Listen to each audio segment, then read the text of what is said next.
Hello, everyone, and welcome to another session of Roll for Damage, where a group of us geeky friends decide to get together and showcase our storytelling through Dungeons and Dragons for all of the interwebs. Welcome back. We have a special one tonight. Tonight is the epilogue of Campaign 1. The group went through the Runes of Stillness and managed to stop the ritual last session. So we're just going to give all the characters the closure that they need, let them have their nice walk off into the sunset and the finality of their journey.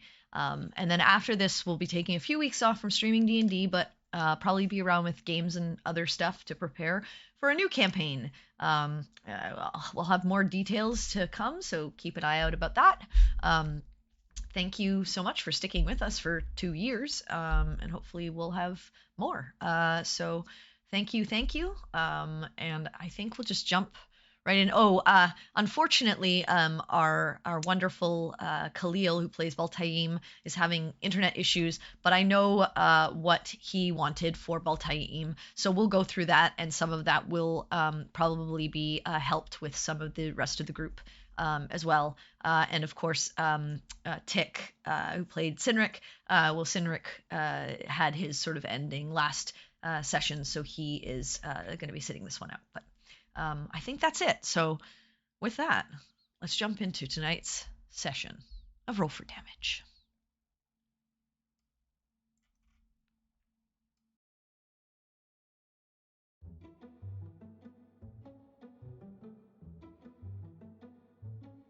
A door opens, adventure awaits your creation. Each person plays their part, abilities to lay the foundation, setting the stage for everything to start. Classes, they help define a role and skill choices are what finalize the build in session 0. Integrates the character and begins a new destiny to be fulfilled. This is your moment to capture. Your fate is hinged on a bet. Release the dice and charge forward. This game is not a game, so now you'll bet your life. The table is set. This is your moment. Take control. It's critical. The final curtain is rising. The world's forever changed. A story made for the ages. All the lost experience and friends for every table is the future laid out before you. One you will never forget. This group of friends that support you. Come on, answer the call. Don't freeze until the table is set.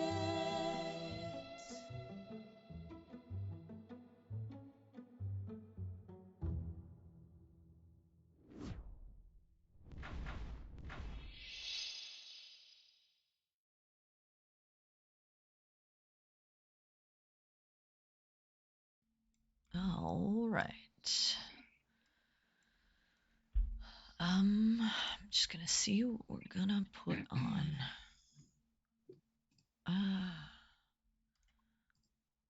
Let's see. What do I have?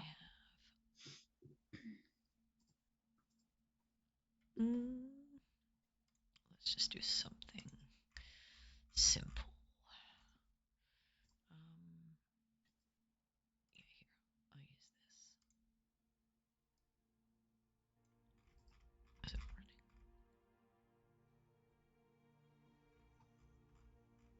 Just make sure it's loud enough. There. Okay. So, last we left off, the Shields of Twilight had delved into the Runes of Stillness alongside Lex and Aaron of Lux Eterna to protect one of the final 3 shackles that still remained untouched from the Herald of Tharizdun and the potential of the Dark God being released from his prison in the Abyss.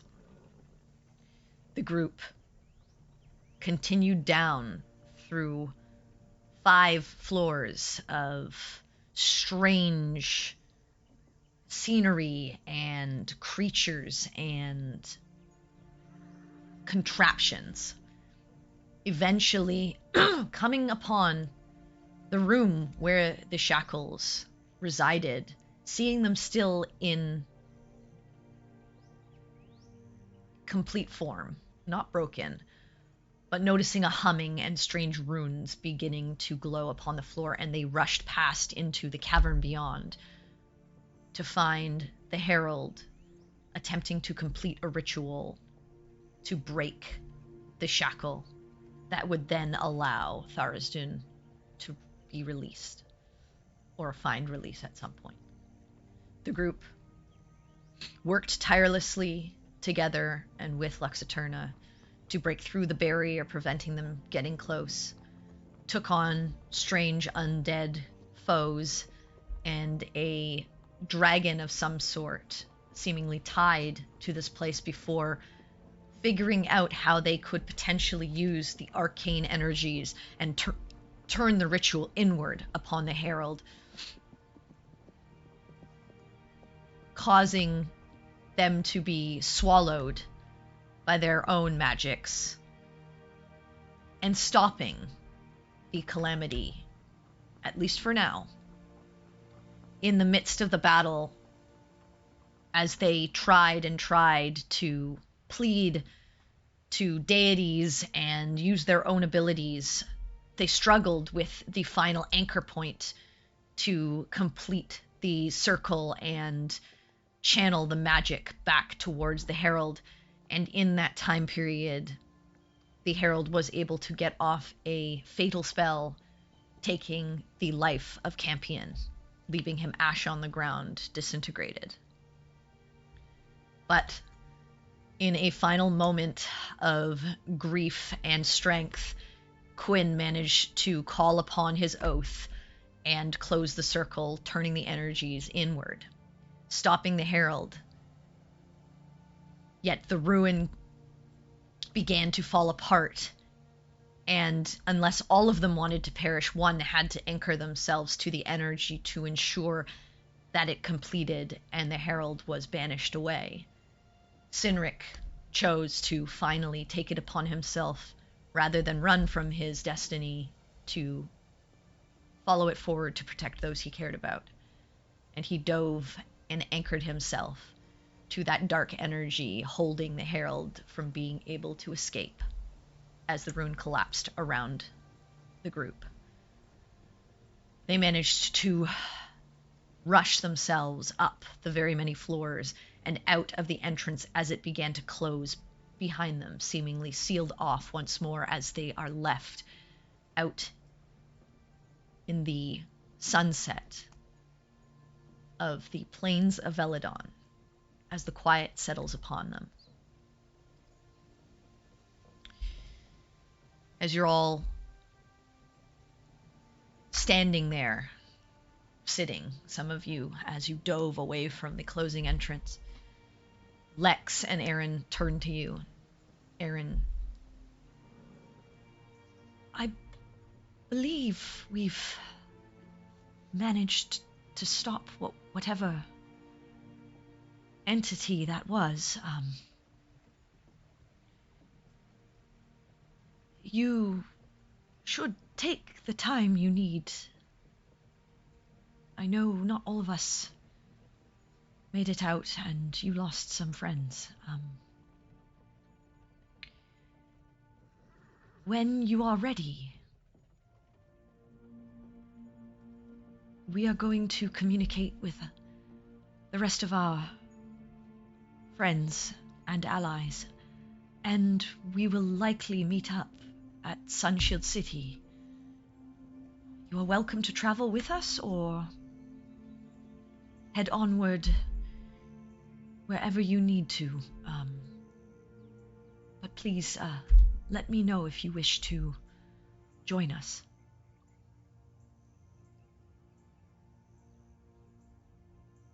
And she kind of like picks herself up, and they both kind of look at you, and they turn back towards the tents, and Lex just says,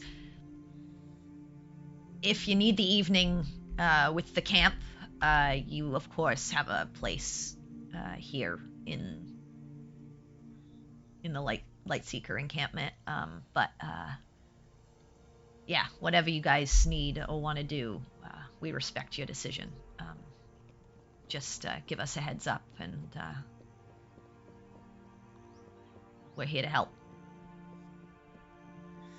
And she turns with Aaron as they begin to walk back towards the encampment, leaving you to your own thoughts as the four of you, Baltaim, Quinn, Peregrine, and Oriana, are left watching the beautiful sunset head over the horizon as night begins to slowly fall. Oriana's still just kind of like clinging to Baltaim. Tears just kind of streaming down her face. He'll gently put his arm around you and pat you. He has the bit of Campion's ashes in his bag, and he kind of clutches it for a second. Look down at the glasses. Just hold them to my chest. Somehow the world seems a little emptier. I know we saved it. I know we did the right thing. I know we should be proud, but there's a hollow place.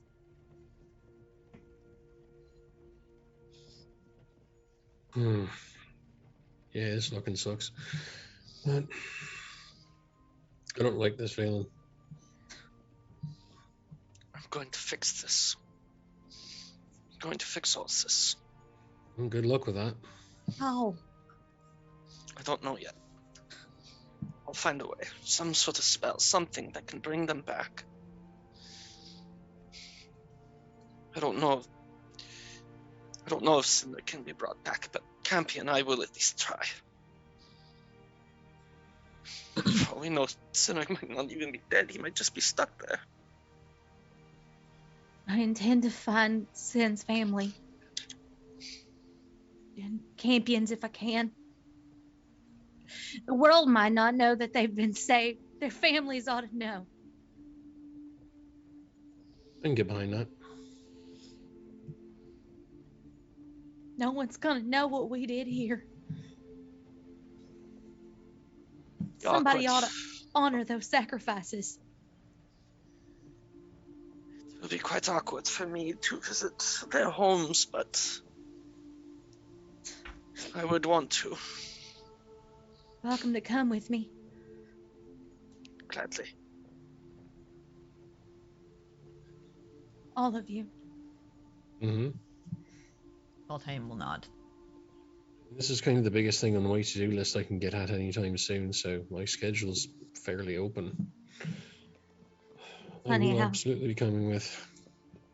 Funny how I saved the world, but I still don't think I'm ready to save my own family.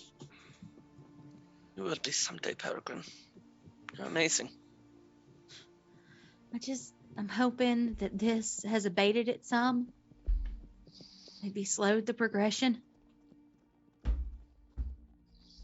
Bought me some time.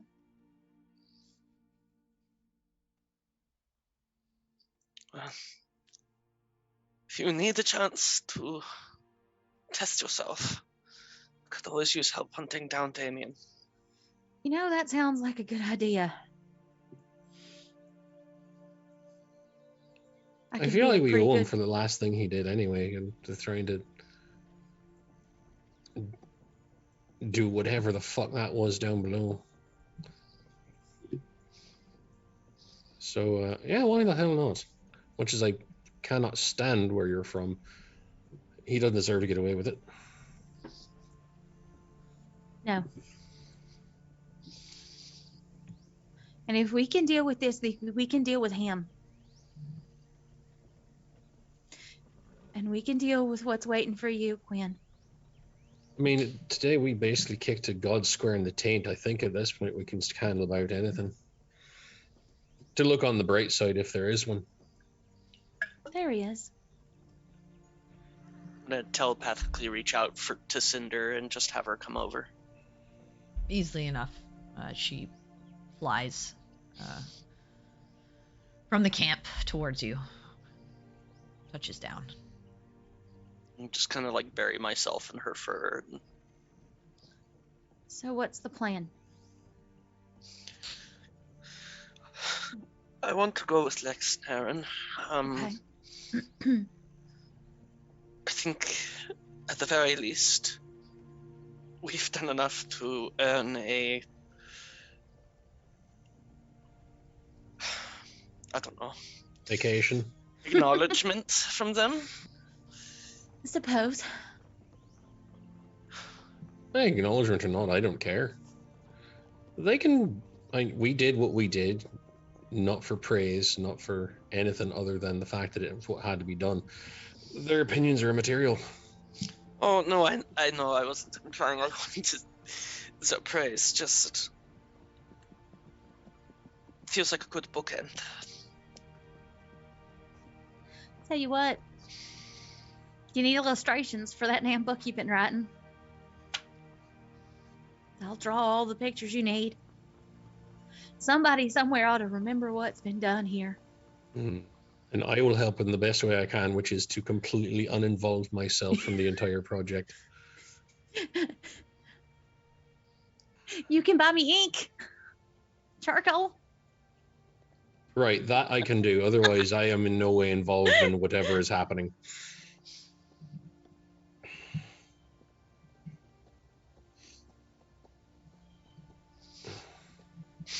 So, do you guys back to the camp?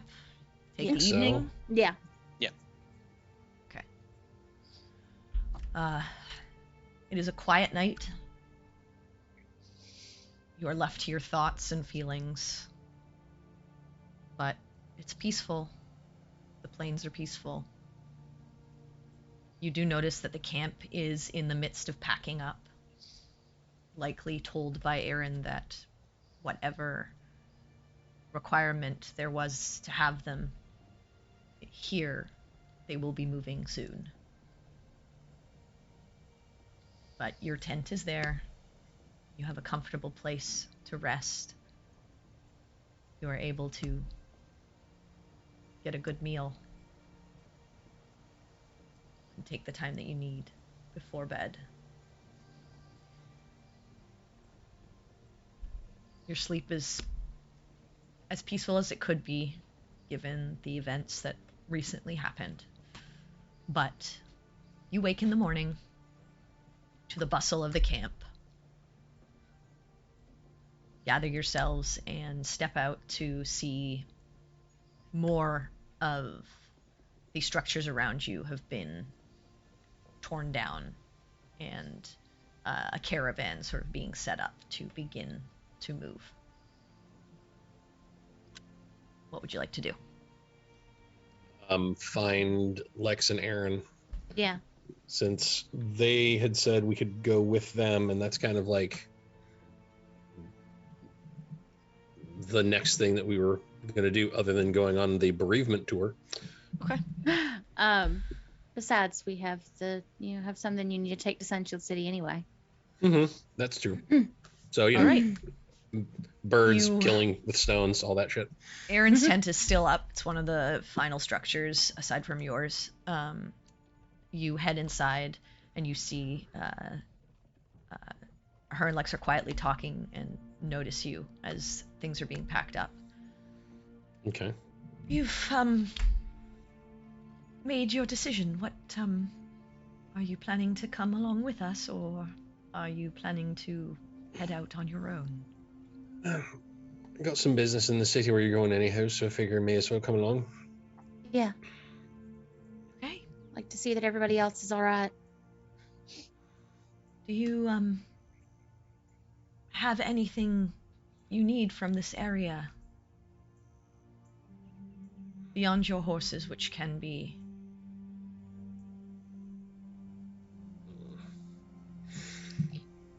Mine I can just sort of dismiss and call back whenever I feel like. night, because I will be taking us, the Light Seekers will make sure your horses get to Sunshield City, but the majority of the force will be headed somewhere else. So we Makes will be sense. transporting through magic. Is Mhm.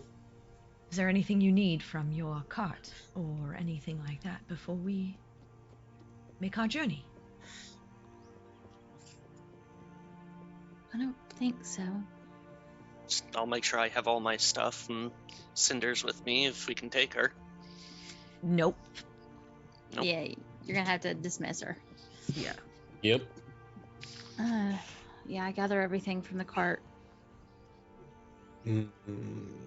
Yeah, And I'll yeah, like just- large Odds and animals ends and and stuff. items. She's Mhm. fully teleporting you, so she won't be able Yeah. to take. I'll scritch Cinder behind the ear and just in Infernal I'll whisper, I'll see you soon. You dismiss Cinder. Okay. You watch as the light sort of, the flames sort of waft around her, eventually coalescing and popping out of existence. Once you are all prepared, Erin gathers you in a circle and speaks her incantation. As you feel that tugging sensation, and you all find yourself in a strange place. You've never seen it before, but you're inside some stone sort of room with these runes on the ground. And as you find your footing, Erin directs you to follow her as she opens the door, and you are in a long, wide corridor of some sort of grand manor. As you begin to walk down the hall, she passes a few doors before turning to her left and opening these like two double doors. It leads into a boardroom almost of sorts, with this long table and many seats, and you see inside as she opens the door are the various members of Lux Eterna, minus Ephraim. I was gonna say, like, if he's there, then I have I have many questions. questions, some of which that will come at the end of a hammer. He's not there. Okay. But everyone else is. We're all like, we have questions. They all look okay, and nod at you all as you step inside. And Erin just lets you all find sort of your places. There's plenty of seats and stuff. And she just turns and she says, well,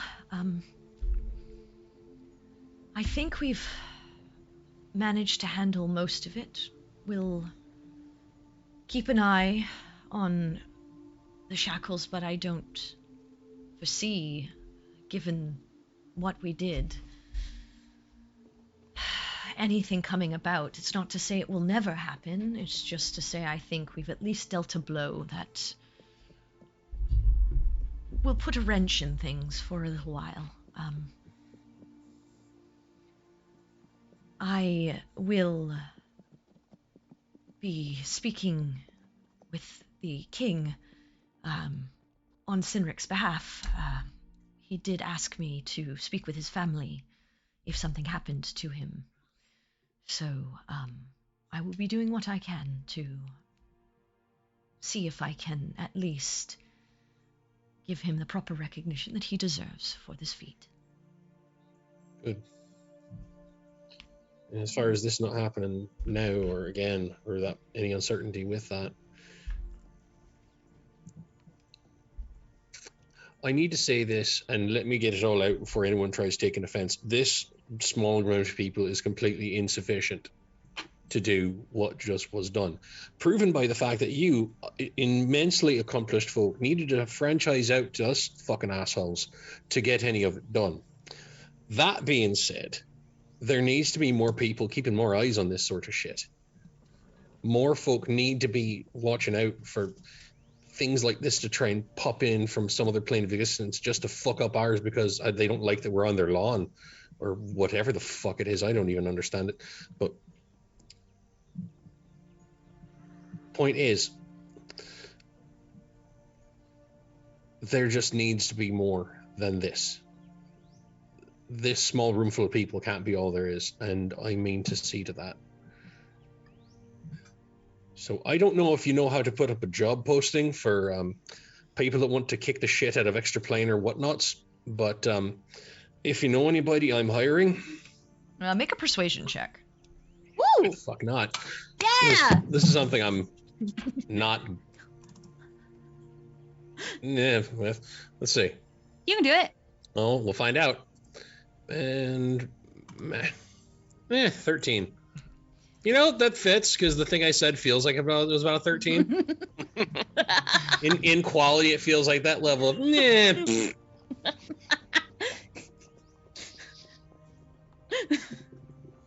Liz looks over at you at this point and she says, I appreciate what you have to say. I understand that a lot has happened, and don't take this as any offense. 2 less of you are here today. I know. That's my point. It not took all of us and we weren't it's enough. not bodies that we need to throw at this problem. It's understanding and knowledge and realizing what exactly all of this is. Yeah. So what I think my group will do is try to figure more information out. Our goal will be to search the very corners of this realm and others to try to discern exactly what all of this is and what it means. And if we learn more and are more prepared, then we will see to it that there are more guardians for these shackles, for these places that have been secreted away for generations and aeons and millennia, whatever. But creating a force and making this well known to a large number of people may not be the best idea. At this point, we're not going to stop you. You've been involved in this for long enough. If that is what you wish to do, you are welcome to do it. But I think you still don't have enough information on even what all of this was, what you left behind. Even in those final moments when you prevented the ritual, Erin has been kind enough to share what she experienced. And it doesn't make a lot of sense. So, you can make the decisions you feel are right, Quinn. But this is what we, Lux Eterna, will do. Fair, probably a better idea anyway. And if at some point you wish to work with us on looking into some of this knowledge, we are always happy to have you as allies.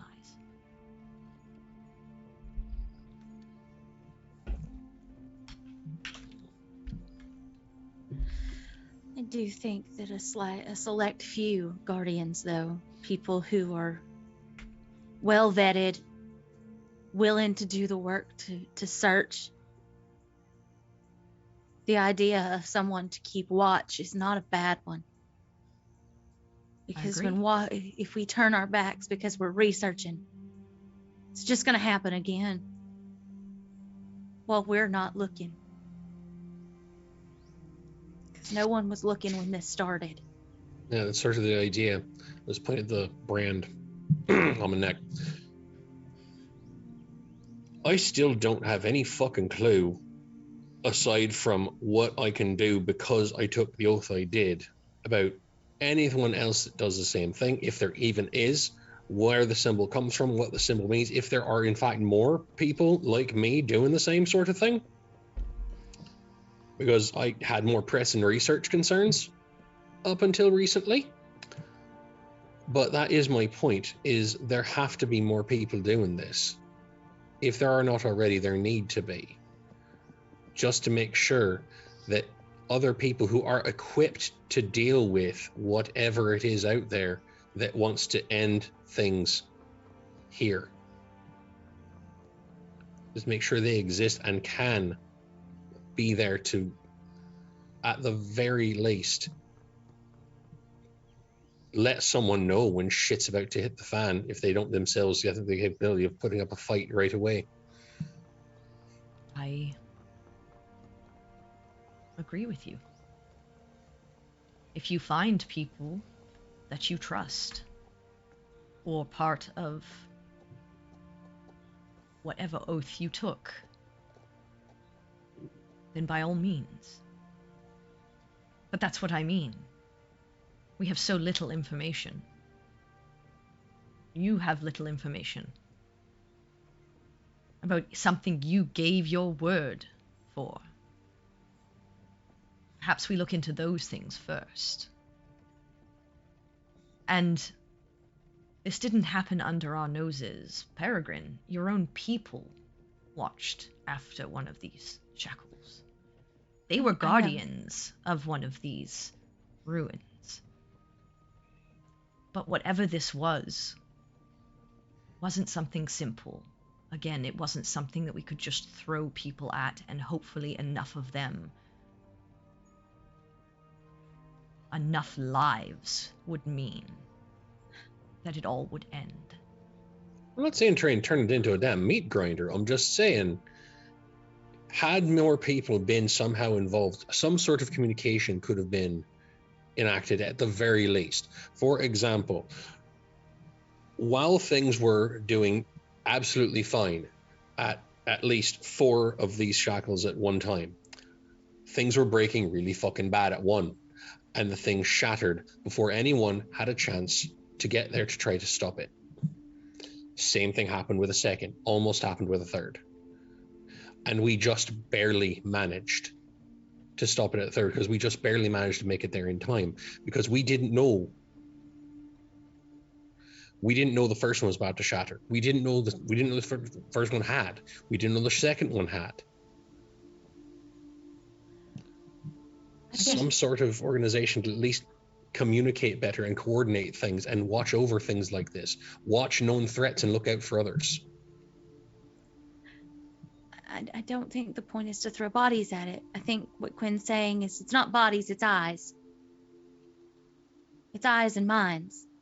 I understand that it happened while my people were there and watching, but there were signs. There had to have been. We all saw them. And maybe some sort of watchful eye, something vigilant that notices things, that learns and notices things, can help to keep things steady. I don't mean throw enough people at it and hope that enough people die in to save it will help. I mean, have enough people that can see. And I don't think Quinn means we need whole countries. No. But a select few, small order, that's not a bad idea. We were a small order, sort of, in our own way. You were. And look what we accomplished. You did.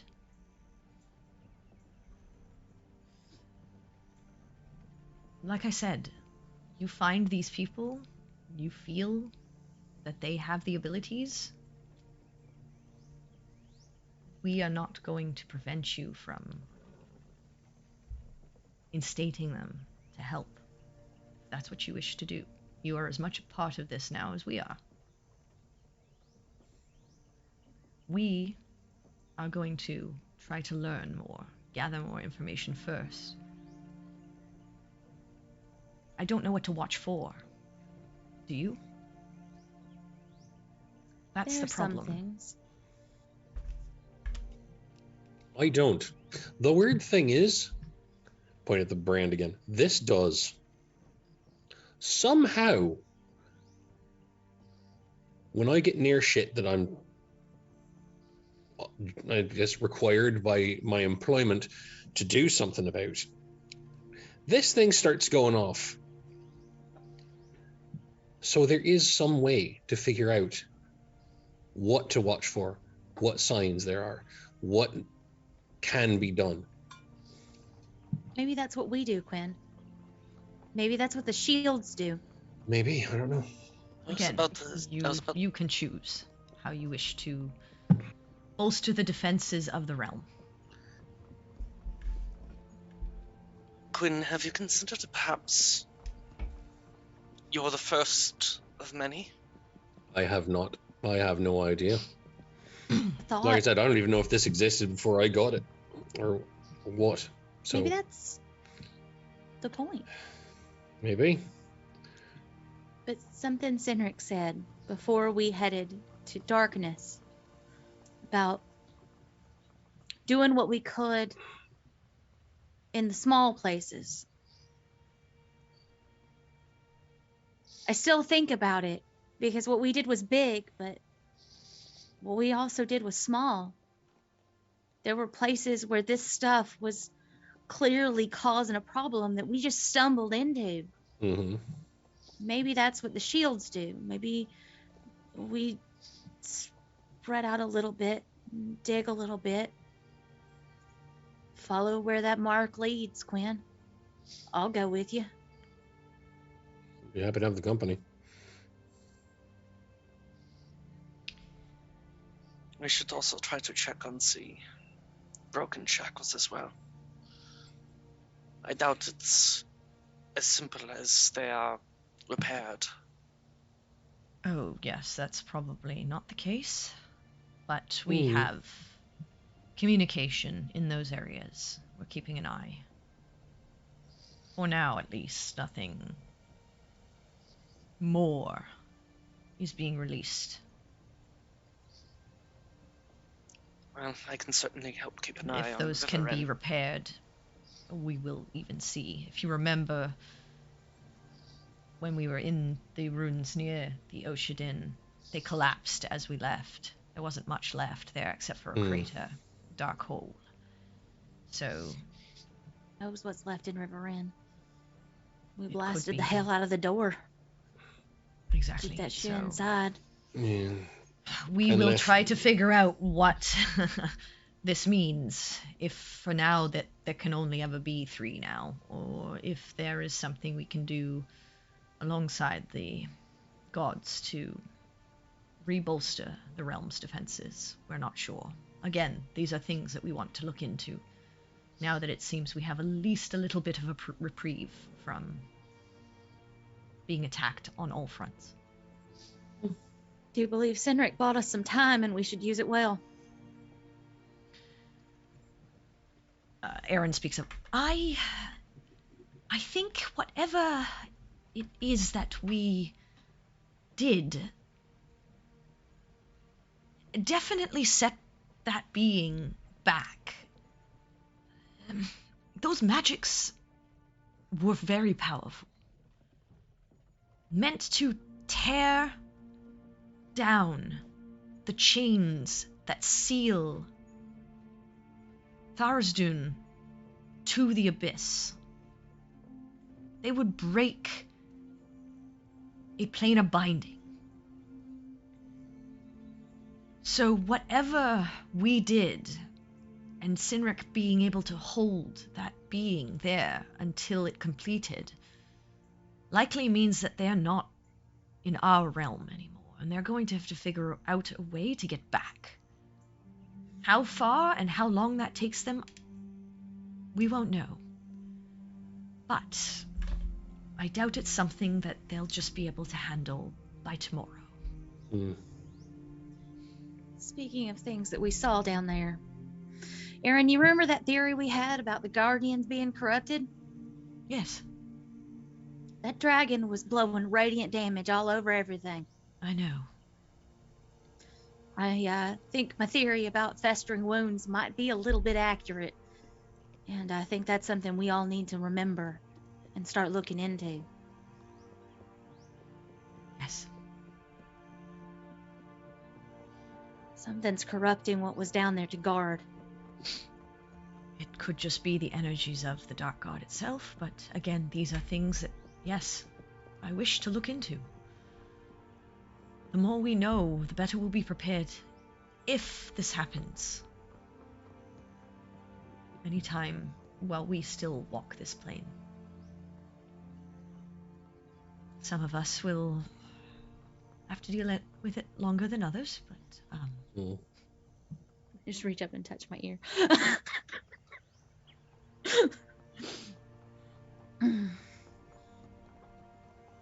perhaps in the future you will be deciding on your God's path. help this round. Okay, well, we don't want to keep you if I'm sure you have other business and other things. We will be, like I said, I will be having a conversation with the king about Sinric, and I will go and speak with his family to let them know, as he requested of me. And we will have a service for him and Campion within the next few days.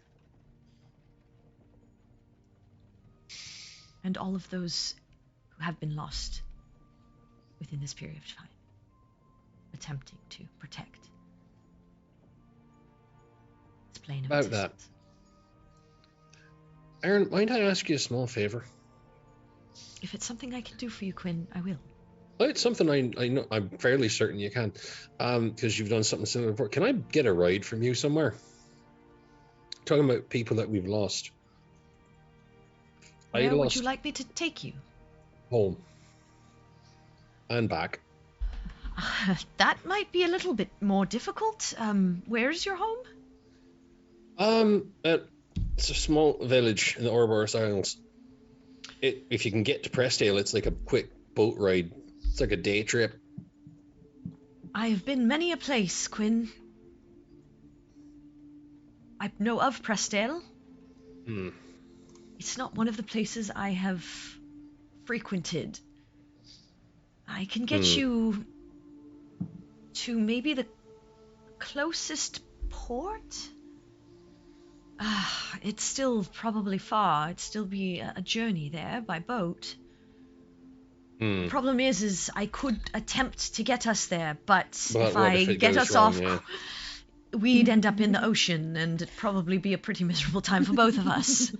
Yeah, I drowned once. I didn't like it. I'd rather not again. Yes, I apologize for that. That's why I say I'm happy to take you as close as I can. It would probably either be somewhere in Atrill or Saratan. The idea is if I could get there and back before the memorial, I'd like to know exactly how many people I'm trying to mourn at once. Because I have no idea of what that number is. Other than a few. But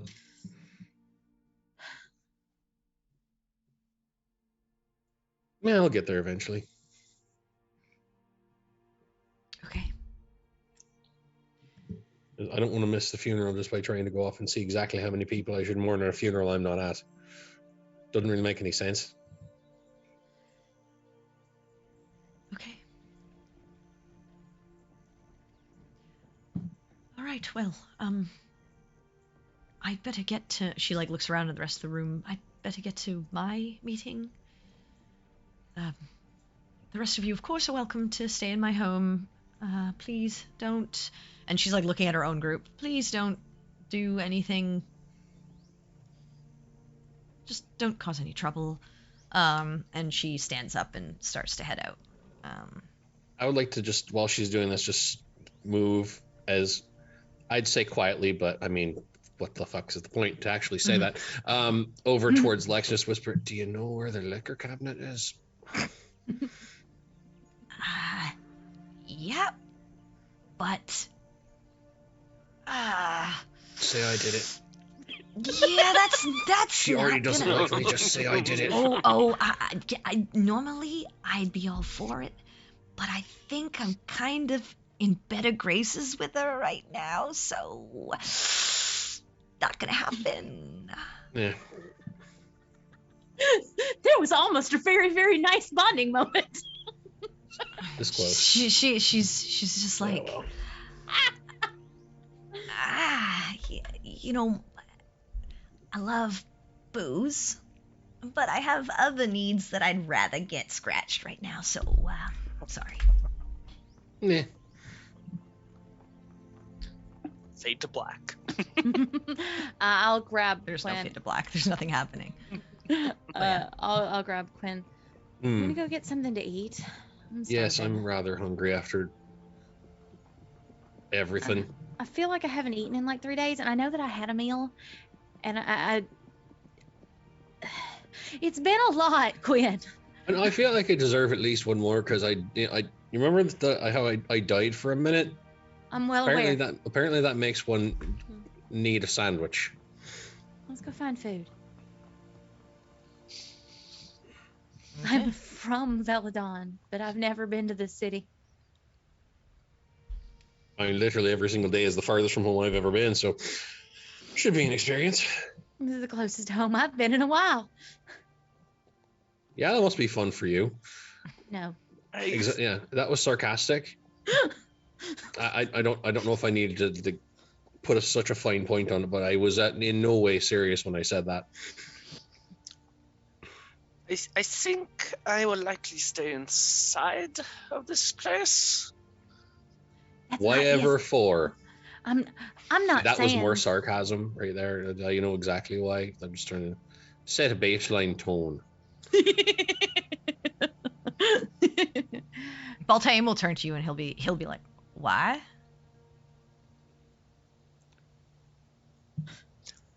Actually, you know what? That's a good point. You're a war criminal in a place this place doesn't like.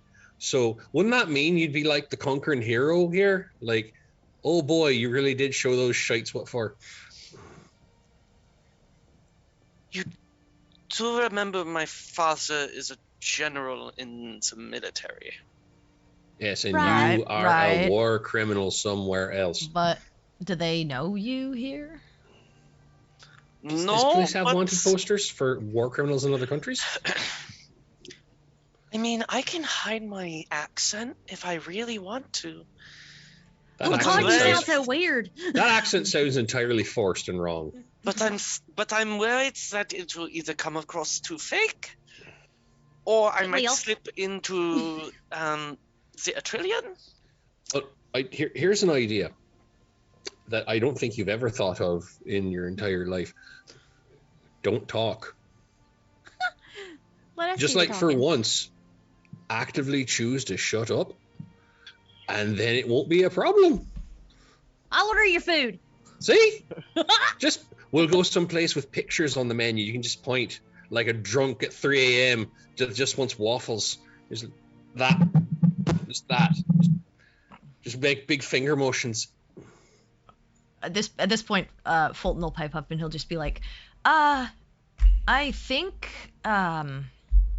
you probably won't have to worry once Erin has her conversation. Part of it is to recognize you for all of the work that you've done. You do know Charlie here is like an assassin for your country, right?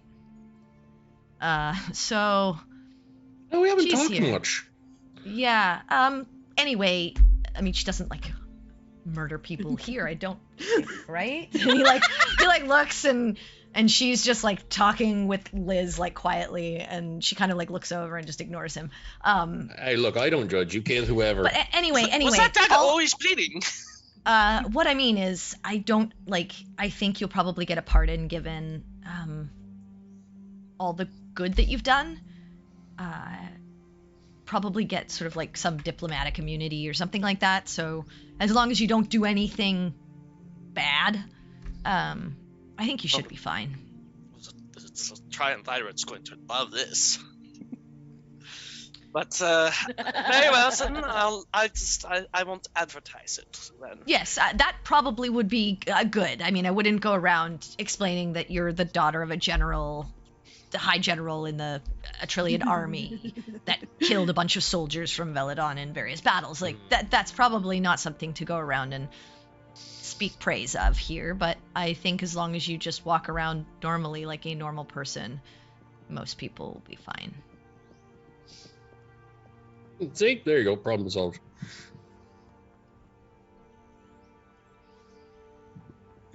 So you guys are heading out? Yeah, let's go get some. Yes. All right. So, you guys begin your travel to get the lay of the land of Sunshield City. It is a massive city.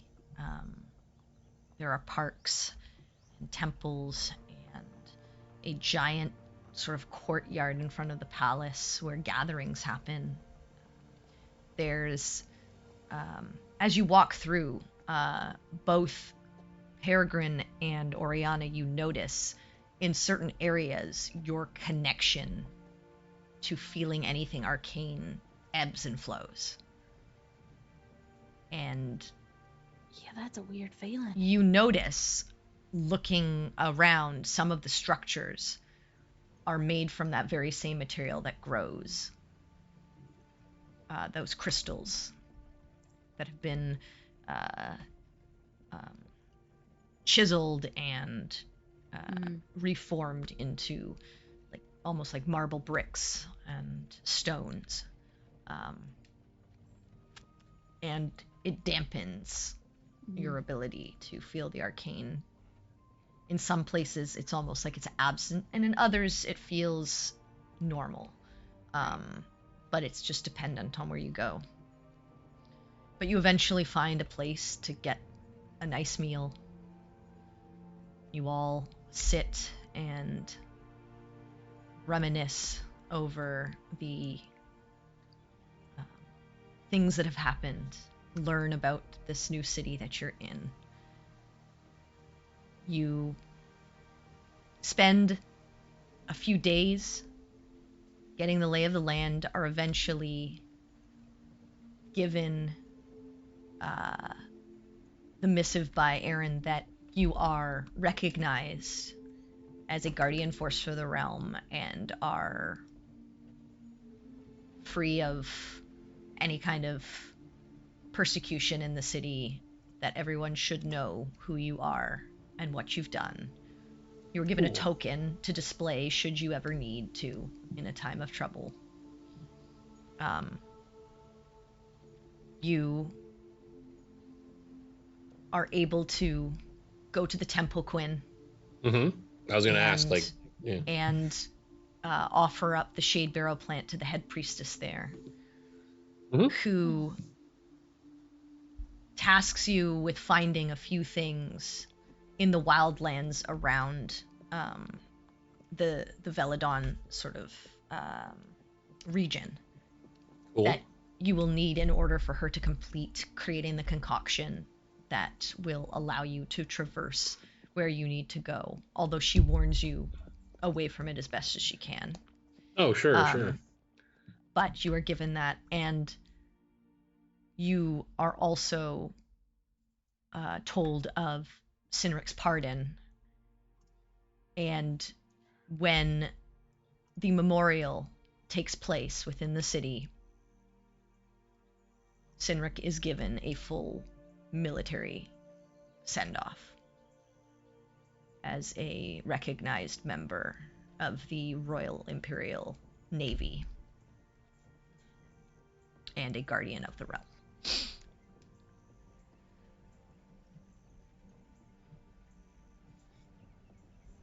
Campion.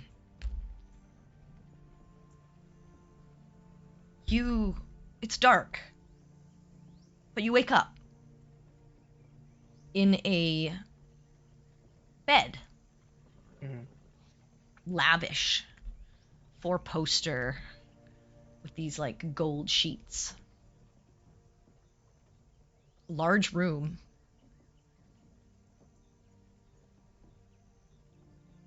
It's not very recognizable. It's a bedroom of some sort. It's got a nice vanity.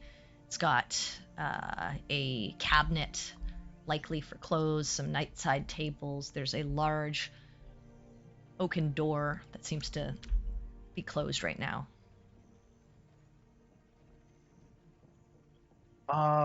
Campion kind of just like slowly rises from like the bed seated, Mm-hmm. and then he's just like touching himself, and then he's just like, You notice yes. horns. Okay.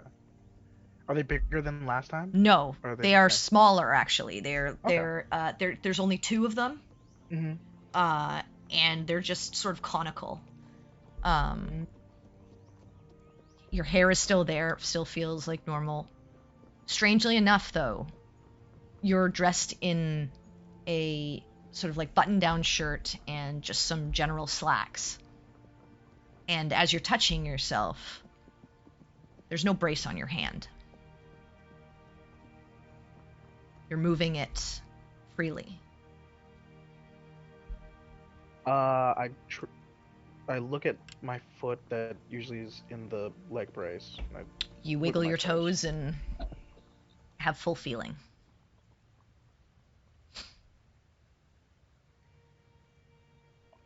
That's good. I get out of bed. Okay, you sort of swing your legs out of the bed, and on the side of your bed you notice a pair of sort of like indoor shoes. They're not quite slippers, but they're not quite like boots. They seem to be sort of like nice shoes, but like clean, like not that you would wear outside. Basically for like indoor traversal of some sort. But they're not like fuzzy slippers. Okay, so they're just like flat shoes. Okay. Cool. Yeah, So like just flats, yeah. It'll just slip into those, and then Okay. we'll check the wood door. Is it locked? No. As soon as you open the door, you see that you're looking out into another hallway, very lavish. Well, your room was kind of this sort of like cream and like gold sort of like bedroom color. This hallway is this like onyx hallway with these like ever glowing sort of what you can see as like arcane lights that keep it bright. Besides your bedroom, you do see these 2 guards, fully armored, in this like black and red armor. And as you step out, they turn, and you just hear one of them say, "You're awake. Follow."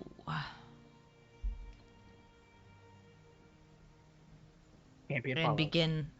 they begin turning down the hall and walking forward, and eventually you come to these double doors, and the 2 guards push them open and sort of stand aside for you to enter in. And as you do, you enter into this very large checkerboard floor, chandeliers, fireplace on both sides, flickering warm flames, large extended dining table in the middle. And at the very end of the table, you see with a few servants serving a few things, you see a beautiful blonde-haired, sort of fair-skinned woman. And as you sort of step forward, the doors close behind you, and you see her look up, and she's got these bright red eyes. And as she smiles, you do see a few fanged teeth. And she just says, Oh my god, you're finally awake. Ugh, it took you forever to wake up.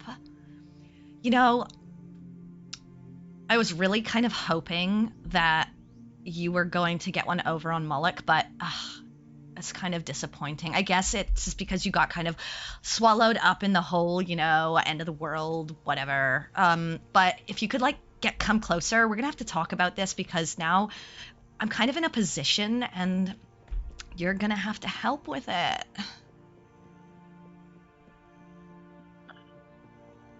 Okay. Come, Campion. Take a seat, have some food, get yourself comfortable. I will introduce myself. I'm Glasia, okay? I, rule this area of the Hells, and I apologize that you kind of got swept up in this whole thing, but, there's only so much we can do, and your parents were kind of you were a sick kid, and I did what I could. But unfortunately, these things happen, and Moloch got involved, and yeah, it's just unfortunate. Anyway, you're tied to me and my realm now, so you can kind of be like my ambassador. It's fine. You just kind of have to stay here for all eternity and help keep things running. It's not that bad.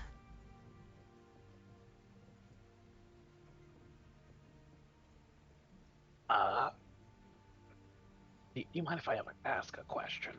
Oh, no, please, ask away. Do you perhaps have any milk? Oh, sure, yeah, no problem. Do you have a specific type that you like almond milk, goat milk, cow's milk, oat milk? It's just we don't discriminate here. If you're lactose intolerant, we can deal with that too. I'll just have regular milk. So 1%, 2%. just any kind of bovine milk. Okay, I'm giving you all the choices, and you're just right. Okay, guys, can you please get him some milk? And you watch one of the servants walk off as another one pulls out a chair for you to sit down.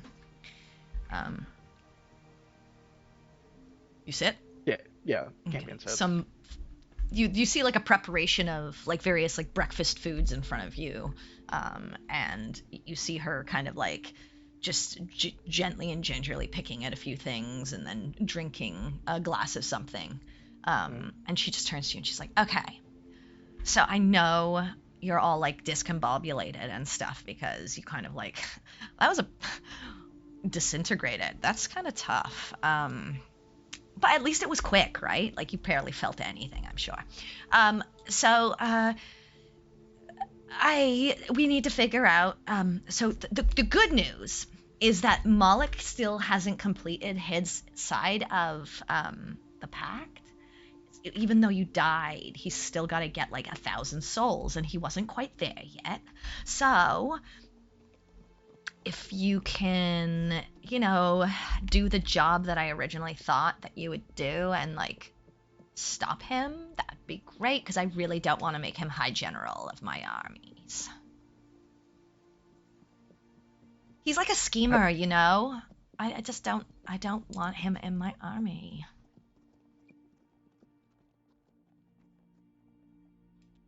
So when the milk arrives, Campion's gonna drink just all of the milk and then just put it down, and then he's like, so this deal, how did it come about? I'm very confused. Right, okay, so you were born with an illness, and your parents loved you, and they were traveling merchants, and they wanted you to live, and so they called out for anyone who could make sure that you didn't die. But the thing is, no one except for maybe the goddess of death or whatever, and even her has real power over stopping what is meant to be. So, I did my best. I came and I said, okay, if they gave me their lives, I would find a way to keep you alive. And they agreed. The problem was that I had to, the only way I could keep you alive is tying your soul to the soul bond. And to be honest, like, let's be real here, I'm a devil. We do things for others, but also for ourselves. And so I was in a little bit of a pickle. And this was a way to kind of get Moloch out of my hair and help your parents. So I bound you to him. And then the problem is your other people that were part of the caravan that your parents were with kind of found out that they were doing a ritual with devils. They didn't like it so much and they tried to attack them. And it was like in the middle of us making the deal, so I kind of had to kill them all. And then the problem was I'd completed the deal. You were alive. Everything was good. And I figured, you'd grow up to figure stuff out, except Moloch had to put his little fingers in the pie, and he gave you that stupid necklace. Okay. What was the necklace doing? I'm very confused. That's like from some cult that worships some other being. I think he thought that he was working with like one of the gods, but I don't think it's one of the gods. It's like something else. I don't really care about it, to be honest. But, like, it's not a god, which is good for me because that would have been a problem if I was, like, if Moloch had, like, made friends with a god. I'd have to call in Daddy, and Daddy hates dealing with that stuff. But it's still something very powerful because Moloch made Probably. a deal. I don't care. It doesn't affect my plane. Okay, so Moloch's trying... Maybe. I don't know what... Okay, look... Moloch's a shit, okay? Okay. And he's scheming, and he's probably working with someone. I don't even know if he knows, honestly, who he's working with. I don't even know if he cares. All I know is he wants to get the position, and he has to kill 1,000 people and gather their souls, and he's very close. Because you just, like, let it happen for, like, 20-something years. I don't know why. And now, if you really want to stop him and you think that that's bad for people you care about, then help me stop him. Okay, so to break everything down, Moloch, you don't like him because he's well, he originally tried to. He was a duke of this place, but he did a shit job of it. Daddy kicked him out, and then I took. Yeah, and he wants it back, and he's a little bitch about it. Okay, so you need me to do what you were originally supposed. Okay, so how this was supposed to originally go, I totally thought, because you're really smart. I thought. Anyway, you were well, I don't know about that anymore. But anyway, look, I figured you would find out that you were in this, like, soul bond. You would, like, research devils or something. You would find a more powerful being that could get you out of the bond and then break it, and then you would take your wrath and beat the shit out of Moloch, and then he would be stopped. But instead, you kind of, like, let it linger until you got disintegrated, and now we're here. And who are you again?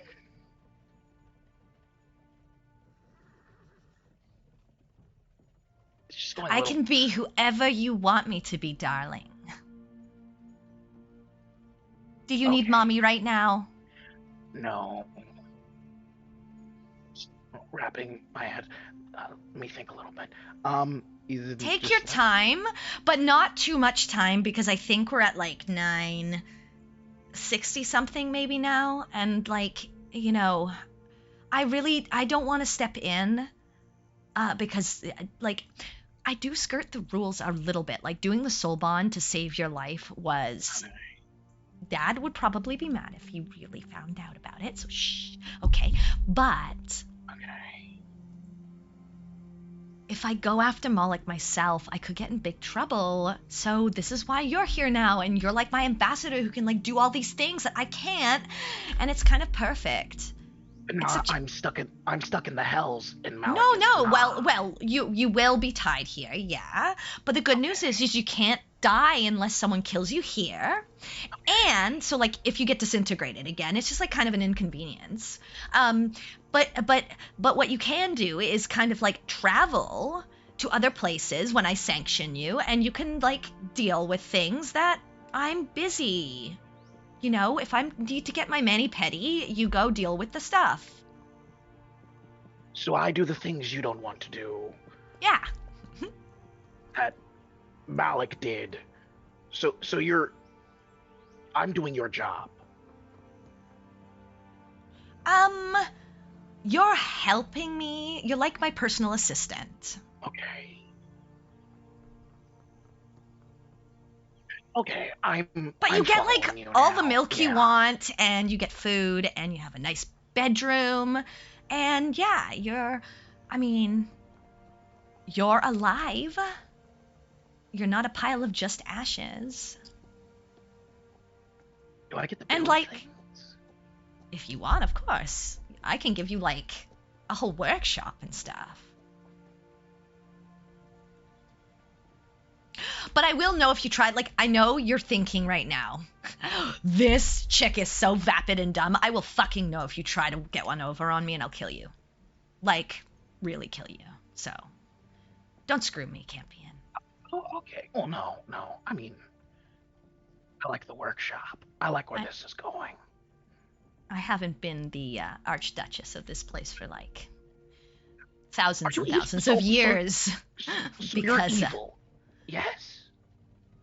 What is good? What is evil, Campion? Do you eat babies? I mean, I tried veal once, but it's really not for me, so, no. But you do torture people. People who are shit deserve what they get. So bad people. Again, what is good and what is evil? How do you define it? Who writes the laws of morality?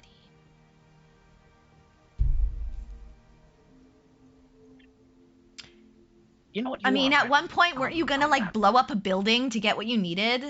Was that good? Yes. Was that evil? Exactly. Okay. Well, I'm fine as long as the whole baby not eating thing. I also don't like Malik, and you'll give me the resources I need to dispose of it. Whatever you need, you've got it. I've got like a 2 o'clock though, so I'm gonna have to leave in a minute. Talk to whoever you need to. Ask for what you need. They'll show you how to get back to like where you need to get. And you can even like travel with your friends for a bit if you want. You just can't stay with them forever. I'm sorry. That's like in the contract. You're gonna have to be brought back here every once in a while. So, you know. Oh, and you might look a little different, but that just comes with the territory. Okay, can't do anything about it. Okay. Another question. I know you are going for your medi-pedi. Yes. It's actually a massage today. But... Okay. Secondly, where's my dog? The real one? Well, yeah, Greybone, the metal one. Okay, the fake Did one. He also you made. Get disintegrated? No. Okay. He just like stayed with you and then fell in a pit. Okay. I think you kind of have to. So, okay, I know you loved him like a real dog, like how you were a real boy at one point. No, but really, I know you loved him, but he didn't have a soul, so I can't really do anything about that. Yeah, if you're asking about like Greybone, Greybone, all dogs go to heaven, so I can't do anything about that for you. Oh, okay. Well, that's fine. Um, if I'm sure he's one a of good your boy wherever he is. But if you want to talk to like Daddy or like someone else, you probably can. Asmodeus, I can. I Yeah, tried you the can. notebook thing, but I it mean, you didn't can. work. Well, you were kind of a dick Okay. to the girl that he was kind of like working with. You can't really. That's not really how you get someone's attention. We can work on that. I can You mean teach you how. Oriana? Well, yeah. I feel She's like she like, was like a stalker for Asmodeus. I thought he didn't like her. what? Yeah. Didn't he like help you before you got disintegrated? Yeah, but I thought Because she asked? she kept bothering You think he him, just and then does that to people who like stalk him? I assumed as such. No, she's like, well, I think he was trying to groom her to be like almost like an ambassador or something. I don't really know how it works with my daddy. He like handles a lot of other big things and he goes a lot of different places. So he trusts us to kind of like handle the business down here. But yeah, no, she wasn't his stalker. If anything, wasn't he kind of more stalking her? I don't really know their dynamic. It wasn't really interesting to me. Can I talk to him now? Well, you probably kind of like have to make an appointment, but I can like have one of my people like write his people and then they can coordinate something and get you a time. No, that's boring. I'd rather go to the workshop. Okay. Oodles, Toodles, can you please take Campion to where he needs to go? My massage appointment is coming soon, and if I'm not ready for the full aromatherapy treatment, I get cranky, so if you'll excuse me, Campion, you should be good.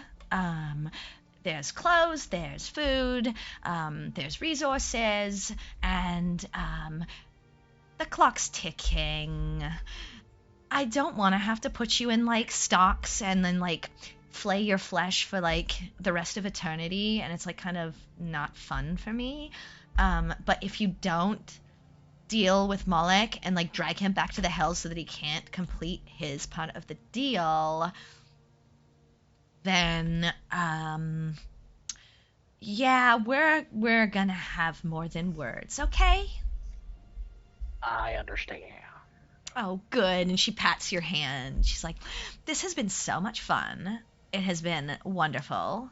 I'm sure we'll do this again sometime. I'll pencil you in, like, maybe like bi-weekly or something. Okay.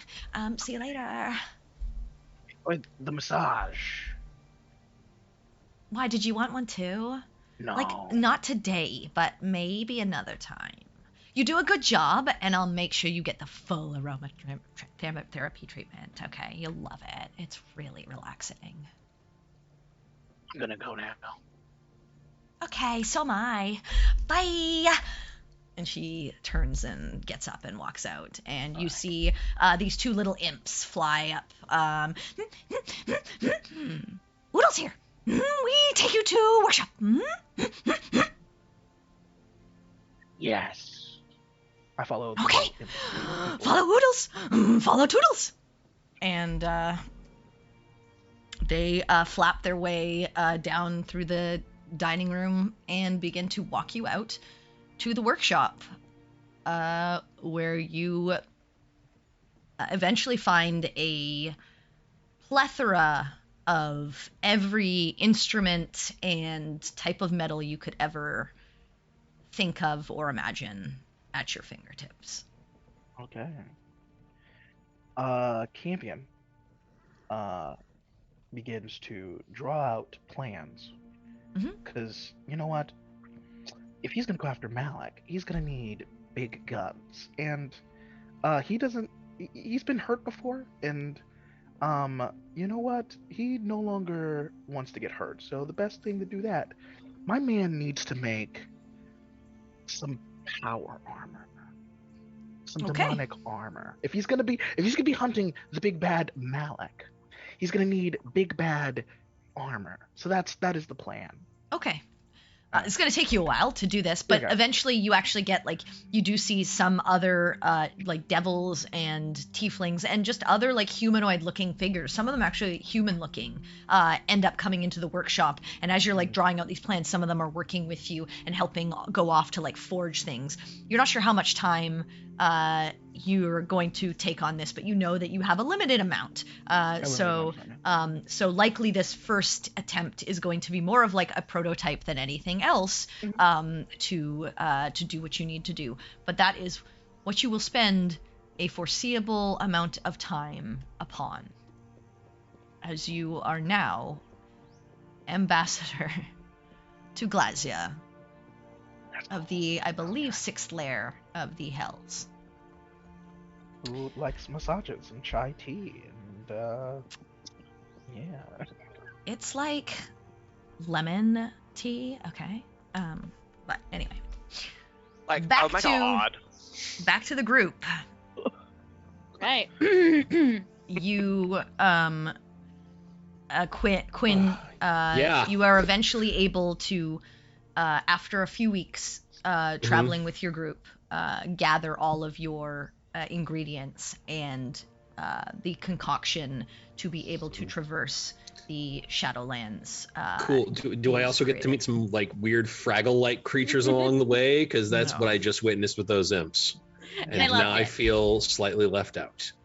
I did not get weird Fraggle things. I mean, the rocks, man. I'm Go sorry, for I it. Well, had they to- had Fraggle. They had that is Fraggle my- energy, that and now is I'm always- like, man. that is my vision of Glazia is like Alicia Silverstone clueless. Oh no, that's Yep, not the part. I mean, I just love like, her. yeah, no, that was awesome. I'm just saying, like with the imps, they're bringing me some real weird like extras from Fraggle Rock energy. yeah, well, they were oodles and I was toodles. enjoying it. I know. Literally I was on the spot. listening, and You yeah. know, I had to think of something. Anyway, so you guys, you have what you need. Cool. You are, you have been comfortable in Sunshield City. Is there anything else you guys would like to do here, or what is the next endeavor that the rest of you would like to do? I mean, the other thing that we had in the city was to, try and talk to Sinner's family, which I imagine we would have done at the funeral. Yeah. Because Yeah, there you would was have a had the funeral. opportunity to do so. Is there anything Yeah. specific you would have liked to have said to them? Just essentially, and I'm not going to try and do this all in character, it's just like a summation. Essentially, tell them how he lived and that he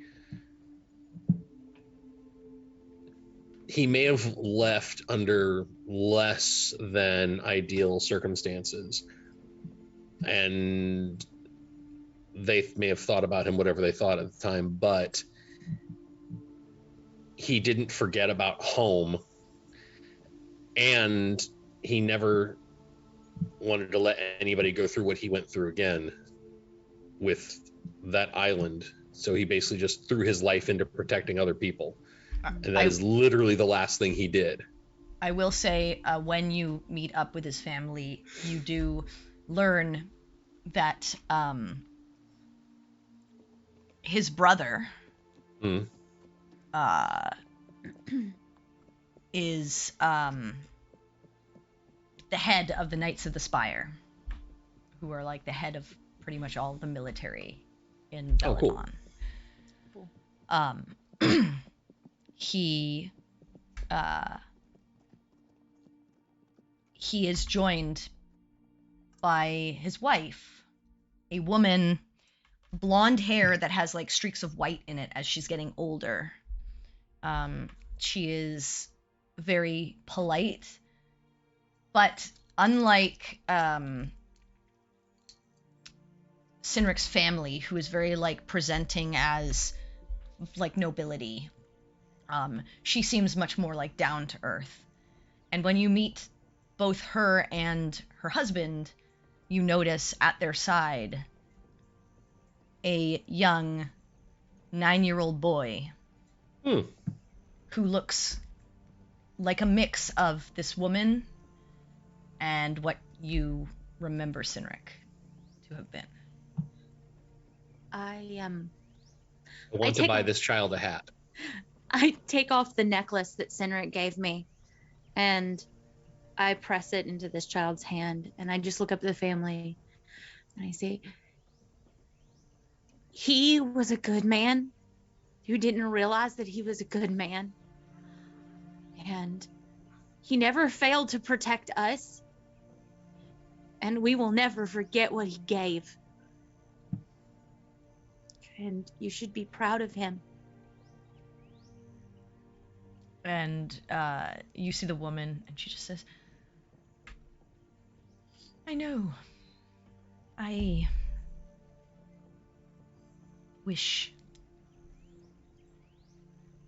that he didn't leave as suddenly as he did. I'm sad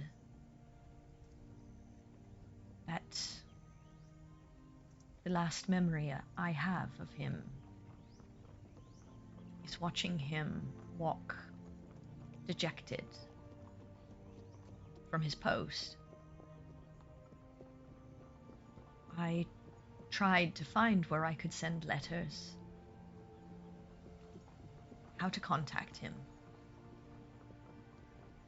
that we could figure out another way, that there's always more than one answer to a problem. But he was so lost in his own grief and rage and anger. And he thought that he was protecting everyone by being as far from them as possible.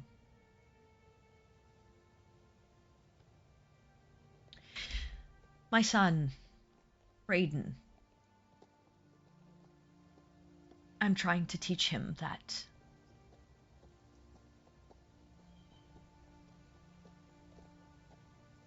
you can protect those you love.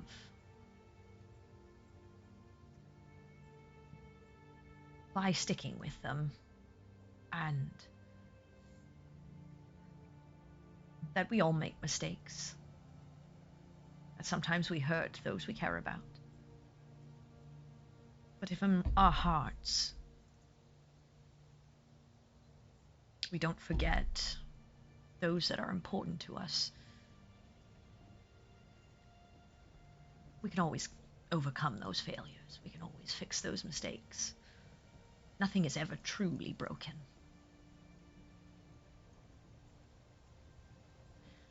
And he just looks up at you as you place this, and he's, thank you, ma'am. I appreciate this gift. It's quite beautiful. He made it for me, and I think that you guys should have a piece of him. Because I have him here, and I can call up any memory I want. Mum and Dad say he's a brave man. I'll be like him when I grow up. Like Dad and him and Mum. He That was is quite very the brave. aspiration to live up to. He was very brave.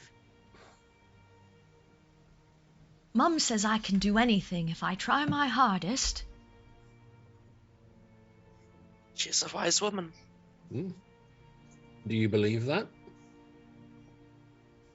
Mum's never lied to me. Well, if you believe it, that makes it true, doesn't it? That's right. You do your best. You tried your hardest, right? Yep. Yes, that we did. Yes. And Yes, we you're did. strong. So I just have to do like you. No. Do better. Do good. Okay. You too. We will. Okay.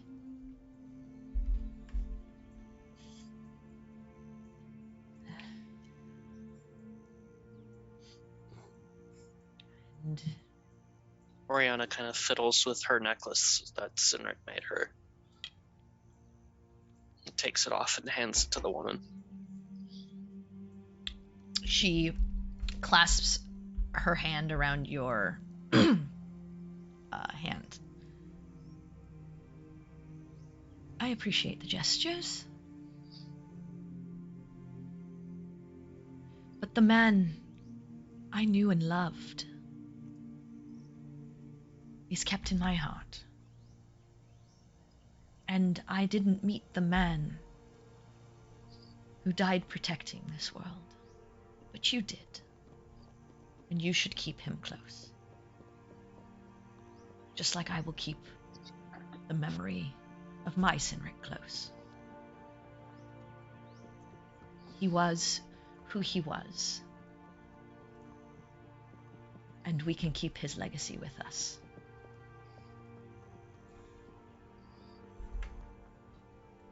You would have been proud of him in the end. I always was proud of him.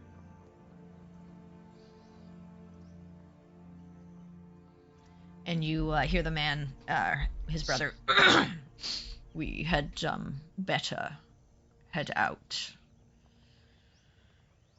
It has been a pleasure to meet you all, and I thank you for your service to this realm, to Veladon, and our Tanya.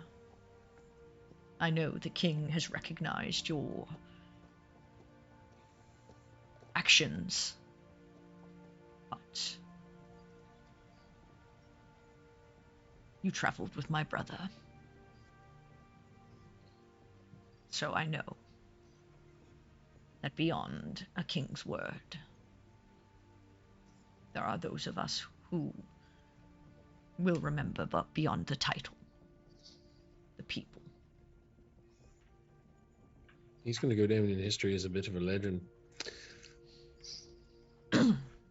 But we knew the imperfect man, which is how he should be remembered. Not as some sort of piece of statuary somewhere in a garden people tell inflated stories about, but about the imperfect man who lived and died by his own mistakes, and in the end dove head first at the one thing that was going to do the most harm so he could put a stop to it. And that is what we will carry, those of us who knew him.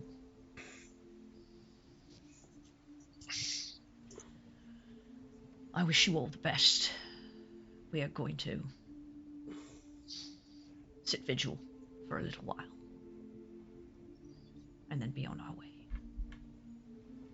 He nods and grabs Brayden and who you've learned to be Illyria, and heads over to the markers that they've set out for those lost over this course of time.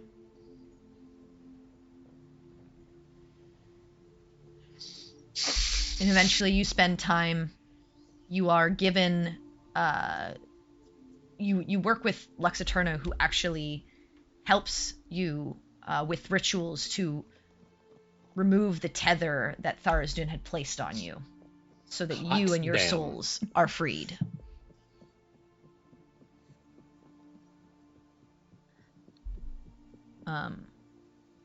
But eventually, after the time that you spent, you have completed all that you felt you needed to in Veladon, and this city, at least. What would be your next journey? I would see if we could figure out how to find Campion's adoptive parents. Okay. How would you go about doing this? I believe that he told us vaguely where he was from. Yeah, Wynon. Names, yeah. Mm-hmm. So Wynon is on the complete opposite side of the world from you. Of course. So how would you want to get there? Because it's going to be a long travel to get there. Yeah. You literally have to go, you either have to go out of Veladon, out of Sunshield City, and up and around through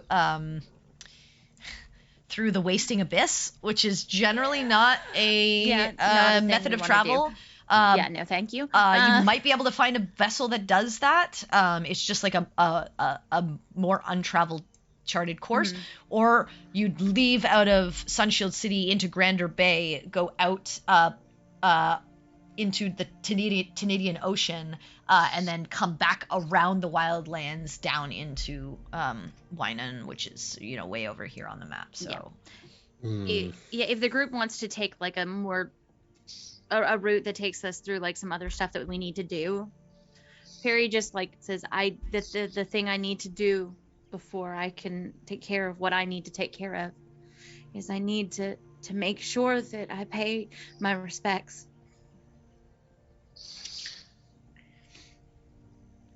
Well, this is I wouldn't call it a short way to Wynan, but it's well, this is the reason my homeland has declared war on it. It's not so far. I don't know if that's necessarily a good idea, though. Well, I don't want to do anything that seems overtly hostile. Quinn, you wanted to go back home, right? Eventually, but We can go there first. it's Baltaim kind of the also other way. speaks up and he says, I need to go to That's right. Dash. I Okay. think my parents had a workshop there. I want to see if there's any information about how I might be able to help Shy. Okay. That sounds much more important than anything I want to do right now. More we can pressing go- than mine. We can go there first. If there's anything we can do to help. Appreciate it. I'm happy to help you all with your endeavors, but I think Dash is the closest to where we Okay. currently are, at least, and then we can figure out Yeah, from there. it's very close, very close. Dash is where it all began. All right, So off to Dash we go. you do. You make your way down towards Agraria and then across the bridge into Dash once more, the place where everything started.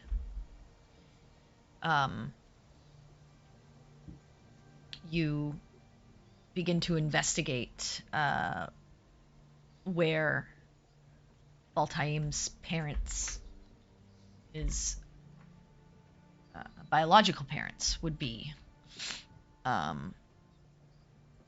And I guess I will do this for him, but he's got to make an investigation to see what he finds. Let's see. Investigation. He does Oh, not on do brand. very well. It takes you guys a while. Mhm. Eventually, after a couple of weeks of running into dead ends, dealing with a few unscrupulous individuals, you do find yourselves in a broken down sort of building, and you find an old laboratory. It seems to have been abandoned, but looking through, start to find some documents about the some of the experiments that have been performed, what his parents were looking into.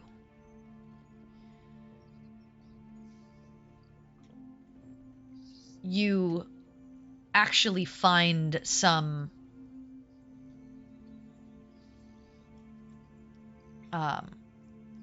actually, Oriana, make me an investigation.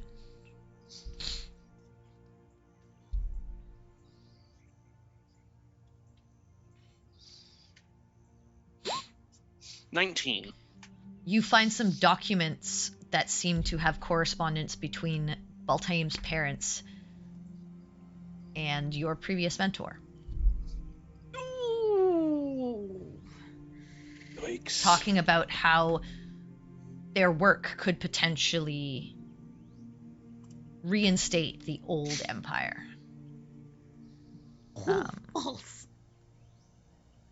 And these documents aren't that old, signifying that potentially he's in the area somewhere. Oh, we hunting that bastard down.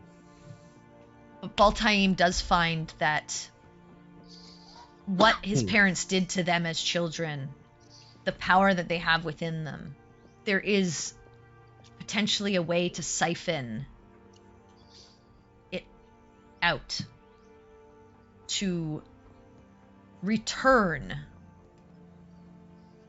someone who did not become sun-touched to their previous life. But what that would mean is that Shai would no longer be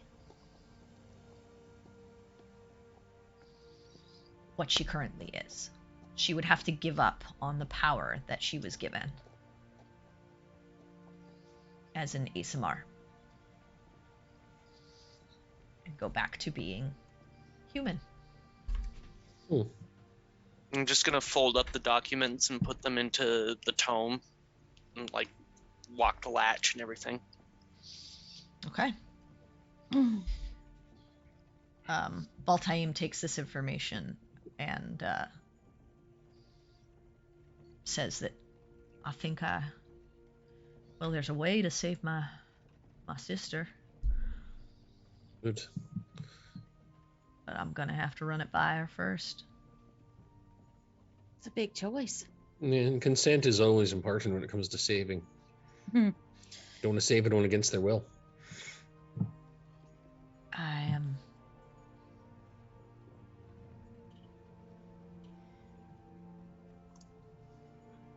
If she's gonna go through this, then I'm gonna be there with her. That's fair. But let's see if we can't help you all first before that final decision's made.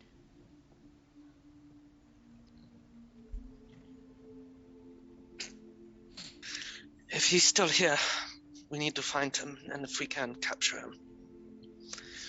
And if we can't capture him, maybe we just end it. Just reach out and grab Oriana's hand. Whatever you choose, whatever we have to do, we're in this one together.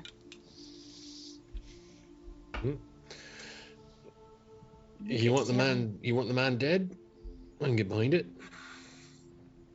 You want to bring him in alive? Show him you're better than him?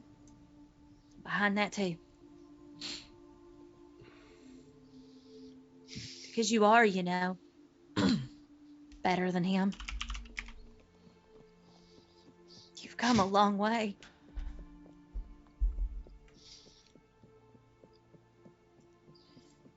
You are not the girl he took advantage of. And I'll make sure he knows that. One way or another.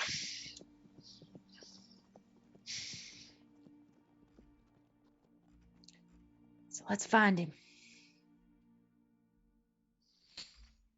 Agreed. Okay, so you're gonna start trying to look for. How are you gonna do this?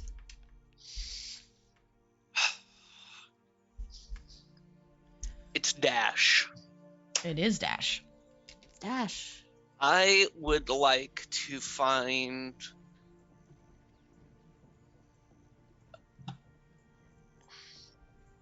I would like to see if Lex is back home yet. Or is she still on vacation? So you're going to the headquarters of the Shattered Blades? Yeah, I'll go there, and if she's there, that'll determine what I do next. Okay. You go there, and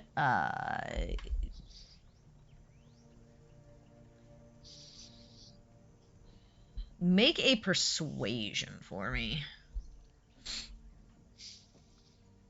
See if we can't get some help.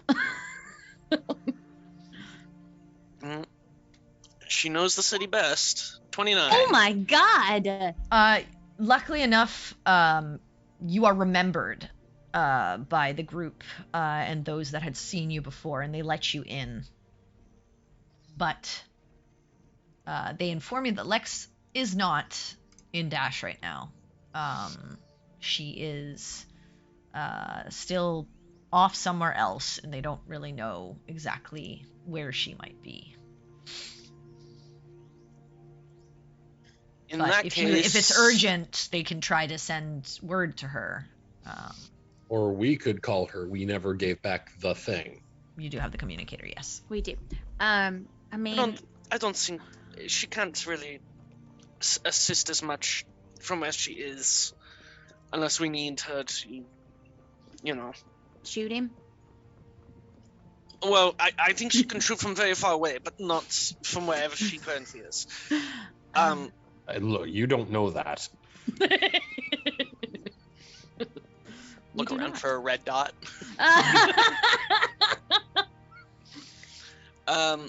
Instead, I will try and, through either offer of payment or just offer favors, see if I could get the Shattered Blades to be sort of eyes and ears around the city to see if we can find him, get like his description out to them, and see if they can help us track him down.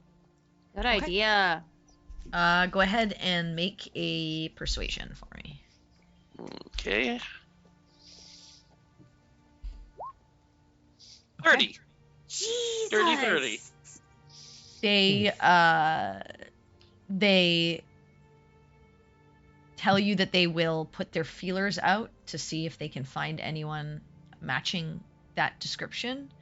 And they ask, like, what do you want done? Just to like sightings be brought back to you, and like where?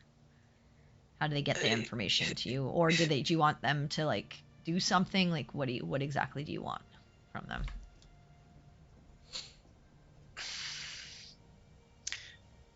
I would like to know where he is when they find out, so that we can try and take him in. Okay. You, I assume you're staying somewhere in Dash? Yeah, we'll stay somewhere, and Okay. at this point, I'd probably like have like a cloak or something. I'd be like trying to hide my appearance in case he's got feelers out as well. Okay. Go ahead and make a stealth, I guess, for me. Oh man, if only I was level 11. Okay. Okay. That's not bad. All right. 16. So you feel like, you've covered yourself up pretty well, since by the time you knew that he was here, because previously you had no idea. Yeah. But you guys stay, and over the course of a week, eventually the Blades come back to you and tell you that he has been spotted attempting to get passage on a ship to somewhere. I would get the name of that ship, and I would either try to intercept him or get passage on that ship as well, depending on what the situation looks like. Okay, so you know What that kind he's of going to ship? be, Yeah. you know that he's going to be boarding it's like a merchant vessel that's heading Okay. somewhere. They don't know the exact their exact manifest, but they saw him making sort of a business deal to likely get passage on it, and that they know that the ship should be leaving port over the next day or so. Is there a bounty on this guy back home? And if so, how much? You don't know? because You you don't never know? asked. But No, you I'm do- asking. That's why I'm asking. I'm The- just the- not the using ba- the the Irish, boun- the bad the Irish bounty- accent. Yeah, the bounty is the leg brace, the ankle Well, bracelet. no, Yeah. no, I know that. I'm just saying, like, this is why I'm asking. I'm just doing it this way. I have an idea. yeah, you don't if know. there You is a never substantial you never enough spoke to amount of money- Cade. Yeah. Yeah. Okay. Well, then never mind. My idea is pointless. Yeah, I was just gonna say, like, you don't know. You could potentially try to find out. I don't know how you, like, if you can think There's of no a way way to that find you out could. from here I- there. I So my I idea could- was basically I could find out if there's send enough of in a bounty on the Cade, guy, but- and then You could. say, You could hey, send if these in guys Cade. divert to place where he's wanted, they can have the fucking money, and we have people waiting for him at the docks to just take possession. That's what I'm saying. Like, it's up to you. How you want to do this. I'm leaving it open, but I will say that you don't specifically know because that was never one of the things that you guys Yeah. asked about, if there was a bounty on his head specifically. Right. Also, That's not what Oriana wants right now, anyway. So okay. That's um, fair. This is your thing. Yeah, mine was just a suggestion. Okay, so you're going to try to intercept him and attempt to like catch him. Mhm. Okay. I assume you're going to try to, like, be stealthy and then somehow spring out on him when he is like getting ready to enter the ship or whatever kind of thing. something along those lines. Okay. Then I assume the rest of you are going to be going along. Oh yeah. Yeah. And I need a group stealth check, please. Okay. And you would have known about this ahead of time, Perry. So sneaky. You would get passed without a trace. Unfortunately, I can't do that and also do the idea that I had, which was to be a wharf rat. But I mean, I'll give us. You can. You could do that then. Be a wharf rat. Yeah. Okay. That's what I do. I Alright, cast pass well- without a trace, and then I am a wharf rat. So I don't know what. I'm just gonna find my mouse. There you go. 17 if you do pass without trace. Otherwise, Hot farts. garbage. Otherwise, Hot I rolled farts. Okay. I am. 25. I'm Okay. going to use my. Oh, my 21. rat does not. My rat does not have great stealth. I have better stealth than the rat. Did the rat just hang out like on Quinn's shoulder and not have to be stealthy? No, a I'm a wharf rat's wharf rat. pretty big. Oh, never mind. I'm trying to blend with the rest of the everything so that I can trail him. So. I Well, retract remember, my you have statement. to be within 20 feet of Oh, your that's group. right. Never 30 mind. feet of your There's no group point in me being a rat. Oh, to well. keep pass without trace. So if you're trying to go somewhere, they're gonna lose pass without trace. Yeah, never mind. So Okay. yeah, never mind. I forgot about that. Boop. Okay, so 32. All right. You feel relatively stealthy as you kind of like blend into your surroundings and wait for a sign of Damien. You wait. I need you to make a perception check.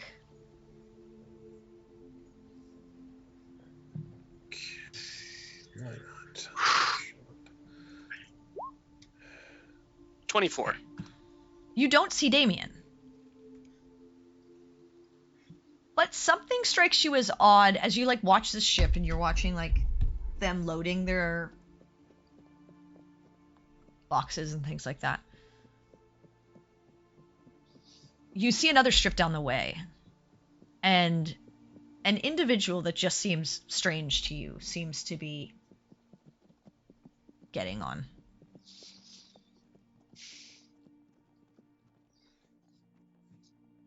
They just don't feel right. Oh, Like they just seem out of place. Yeah.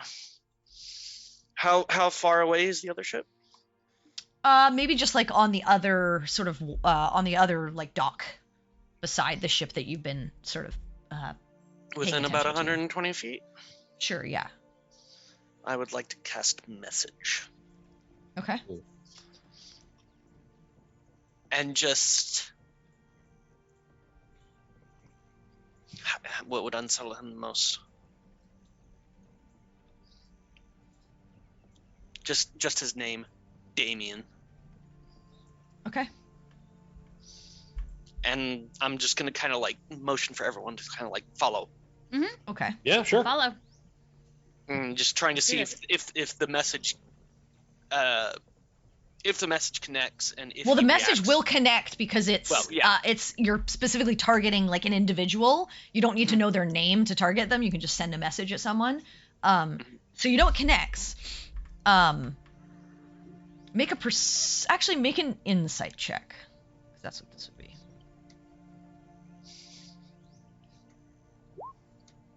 Hmm. 13. The individual continues to walk, but you know the message connected. Walk up the. That's him. That's him. That's him. That's him. That's him. I'm just gonna. All right. Okay. So you all like stalk after this individual.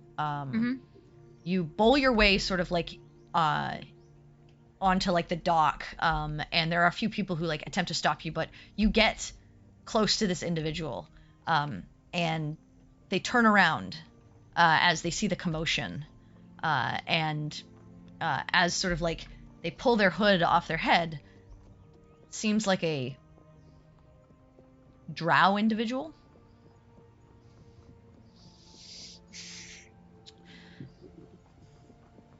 Can I help you? Pull the cloak down. See if it gets a reaction. Make an insight check. I would like to. I want I to know cast that- spell magic. Okay. Oh. Okay. It's a thing I have never used. Do it. All right. You cast 19 on the insight. you cast dispel magic, and you watch the facade change Mhm. to a brown-haired human man, a little bit of gray on the sides of his hair, goatee. You recognize this as Damien.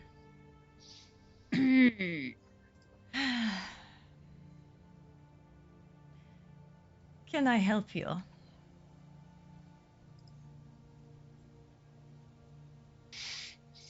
Oriana's just gonna push through the people that are trying to block her. No one's trying to block you, but Oh, okay. as like this individual's kind of like up on the gangplank, like as they're like stepping onto the boat.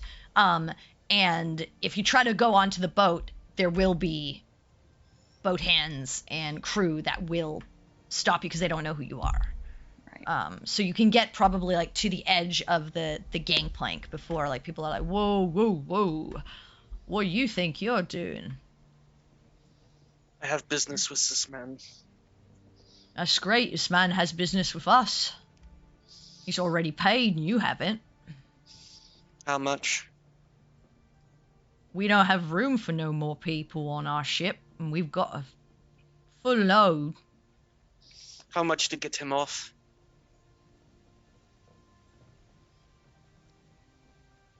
Oh shit. Make a persuasion. Oh shit. I am here for this. 27. Damn. Looks back. Well, I don't want to be in no business. Captain! And you watch as a man steps down onto the deck. And as the captain comes over and sort of stands behind Damien, looking at all of you, Quinn and Oriana recognize this captain. Oh, nice. Oh fuck. It's our session 0! As as Captain Scott Guildhart. And he looks, well,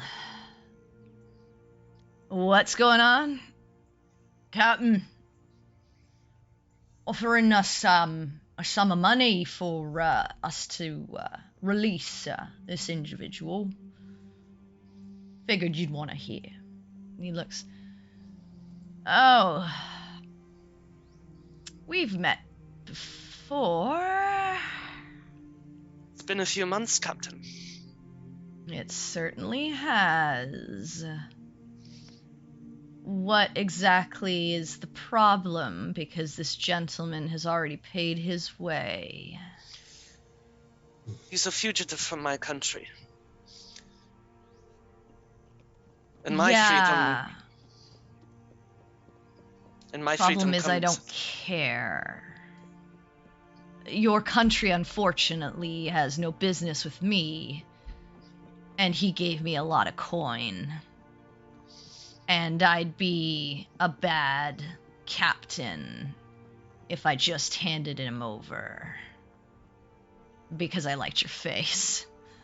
I wouldn't have any standing on the seas, or with any of the people here, ever again, if that's how I ran my business. So you're gonna have to do a little bit better than that. How much has he paid you, Captain? 20,000. Shit. We don't have that. See if they'll give us like an IOU or something. I'll reach up to my hair and pull the pin out. Mm-hmm. Kate.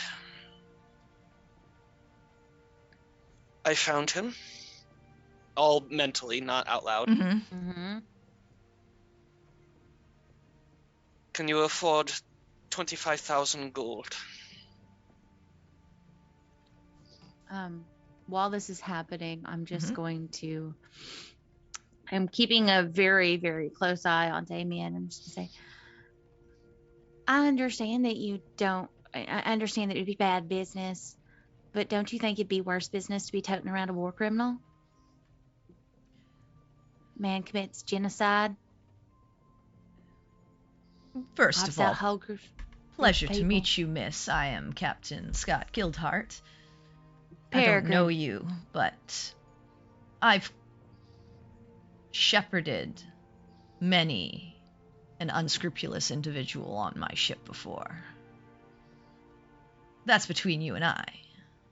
I understand. So, I don't care Yes. what your background is once you step on board my ship.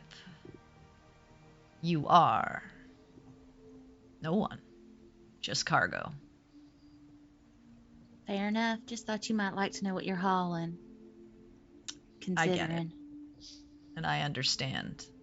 But I don't take part in the wars of small kings and impotent emperors.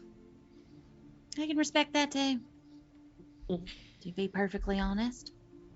My eyes are just locked onto yeah. Damien right You now hear- until I get a response. Oriana, I will need you to allow us to view you. Will I you will. let us locate you? I will. Okay. I will willingly fail. Okay. Scry As- away. Yeah. As this is going on, you are sort of standing there and you see, well, are you going to let me on your ship, Captain? I'm waiting to see if there's a better offer. I do have appointments to make. And he just looks at you to see.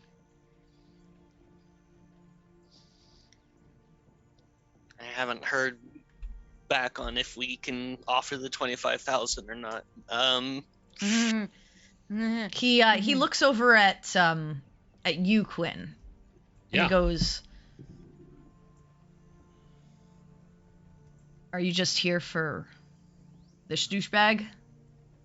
Yup. Got no other business? Personally, I'm here because the place where she's from wants that fucker back so she can get a piece of jewelry off her leg. Don't particularly care about him. Want to make sure I help her because she's helped me before.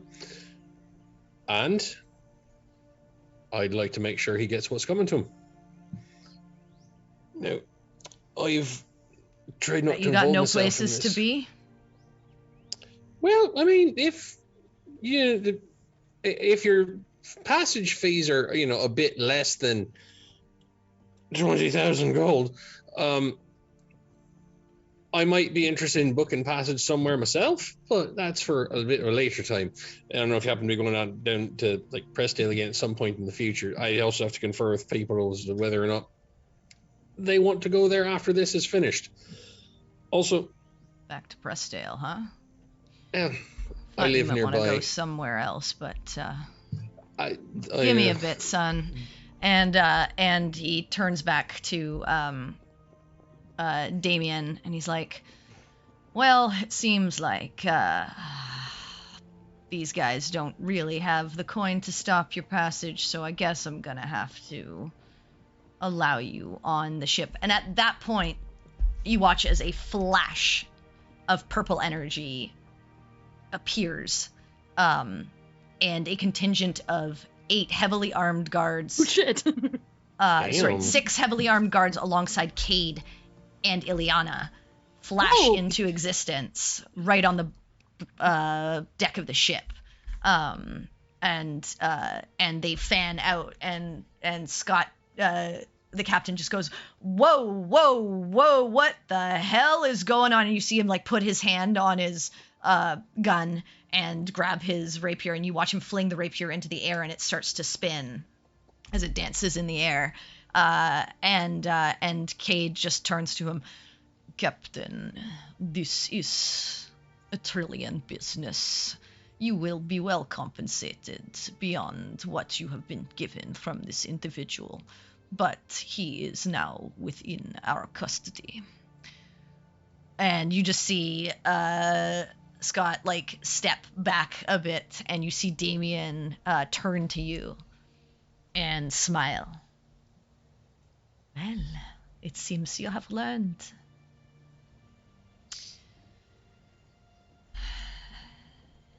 He puts his hands up as the guards like step up and grab him off of the gangplank and begin to subdue him as Cade steps forward.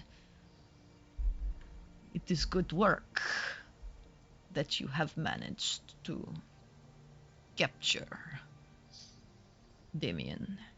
We will see to his trial properly in a trill, and you have now given your service to your country. I will see that your freedom is given back to you. Thank you, Kate.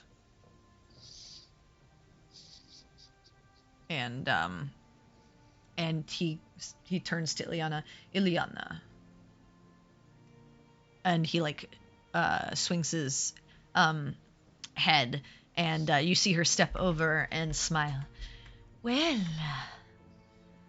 I wasn't expecting this, but I suppose you have done a good job.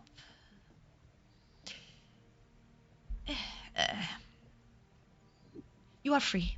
And she like waves her hand, and you feel the power of the bracelet just like unclick, and it falls off. You feel it like loosen your boot, and you're able to like take it out and like toss it into the water. I suppose we will see when you come back to us again. Of course, your mother and father are waiting for you.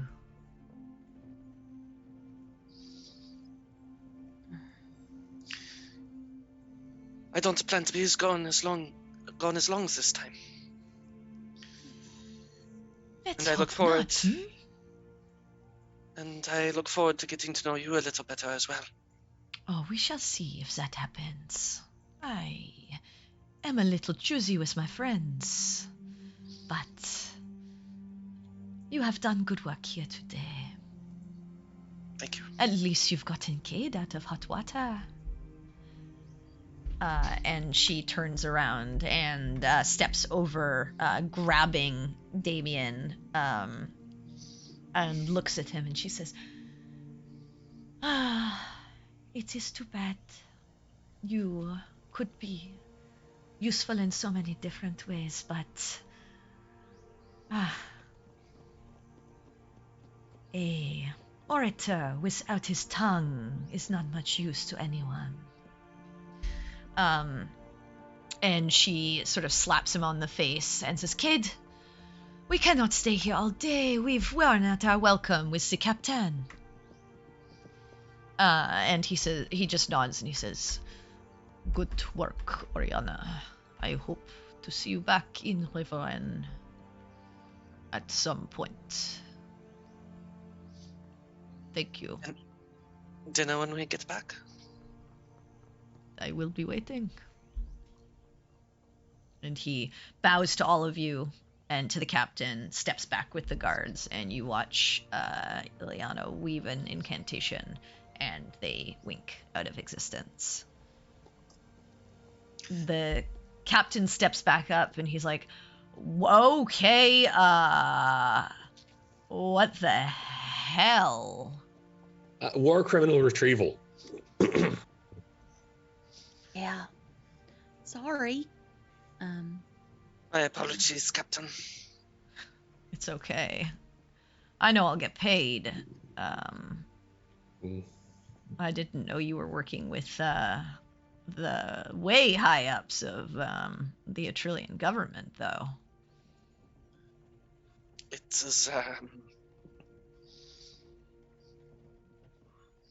was a surprise for me as well. Right. Well, it seems my schedule's opened up, so you need to go somewhere. Yeah. Where were you headed? Yeah, I mean, there's a couple places I need to be, but one I'm trying to hold off on. Well, for him, I was going to be heading to Saratan, one of the port cities. But if you really want to go to Prestdale, I could take you there. I figured, though, you had business elsewhere. I do. One place in particular. Are you ready to go there, Quinn? No, but will I ever be? I do need to make sure I make a call first. This is the problem, because I'm not about to go in there without it being a proper family reunion. Right. And I don't know if she's ready yet. Get the pin. Uh-huh. I can still call her. More time like the present, I suppose. Just asking her if she's ready. Then I gotta figure out if I am. You got everything you needed, right? As far as I know. But it's not exactly something I was, looking forward to doing, walking into one of the most cursed places on the entire planet. And, fucking about with whatever owns the place. I reach down and grab his hand and squeeze it. We've looked death in the face, Quinn Kenneth. I know, one thing I don't know is how I'm going to do anything about freeing him once I get there. That's the one thing I didn't work out. Right. Well, Let's see. you've got the strength of your mother, son. Sorry, come again?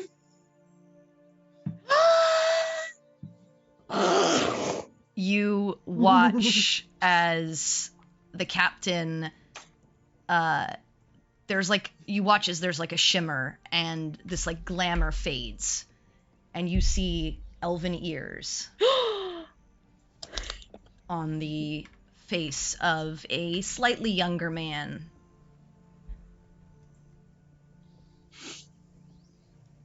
I need several explanations, otherwise I think I might punch you. That's fair. It's been, look at my pretend watch, decades? I've been dealing with a lot. Yeah, so have I. That's- What in all hells? Wow.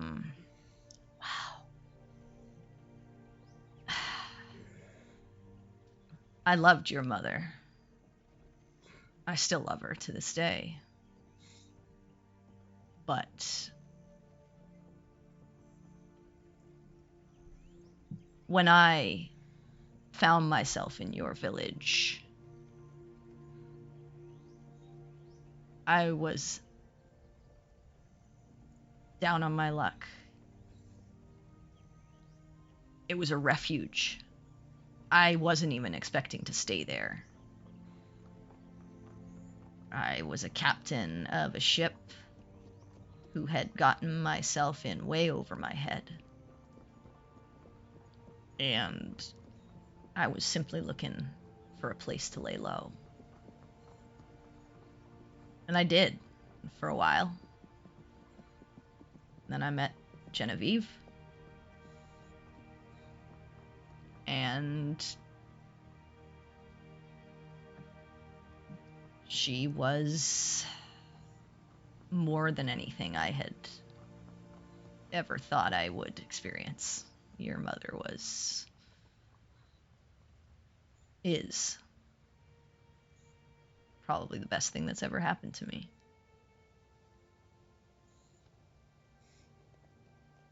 But I couldn't live in a fantasy that everything would just be fine, that I could just hide there for the rest of my life, that I wouldn't bring back everything bad that I was originally taking refuge from. And I had to go. I had to fix things for myself so that I could make it back. So that I could keep my promise.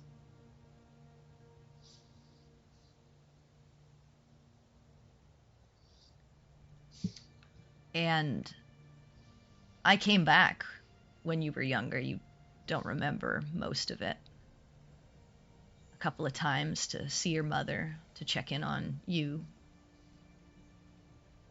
But it wasn't time yet for me to make my stay permanent. I was still dealing with a lot of debts and danger. And I wasn't going to bring that home to my kid. Kids, actually. When your mother found Madienne, took her in. Because that's the type of woman she is. So, I worked.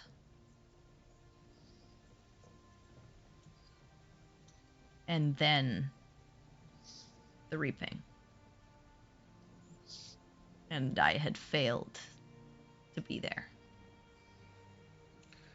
Well, I think you finally hit on something we have in common.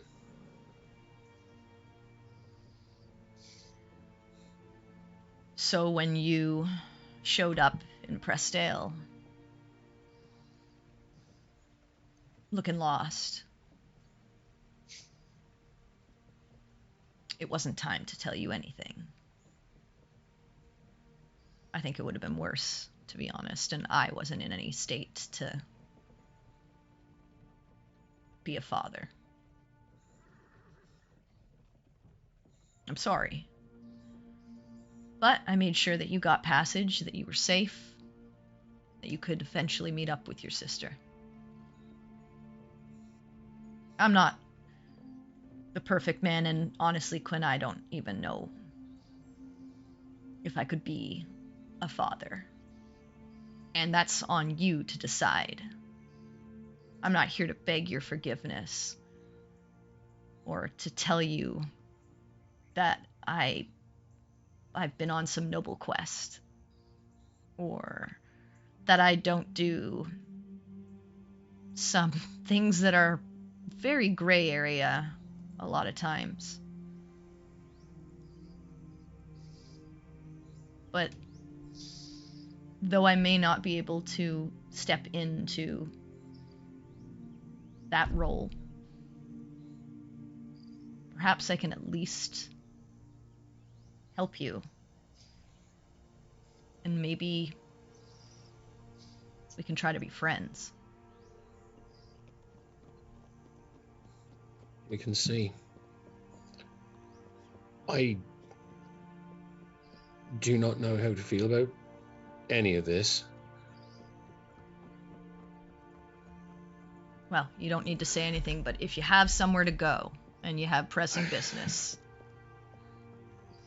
no money necessary. Take you there. Yeah, you say that, but if I say the place that I'm gonna have to go, you might want to reconsider that statement. I know exactly where you need to go. All right, well, then fine. No take back. I think I'm gonna throw up. This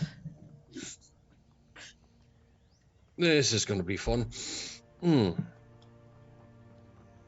Well, it is apparently gonna be a family reunion. Well, welcome aboard the Genevieve Express. Ah, you bastard.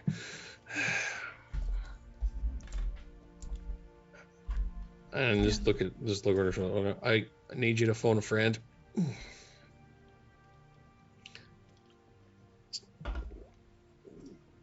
I'll send the message per Quinn's dictation.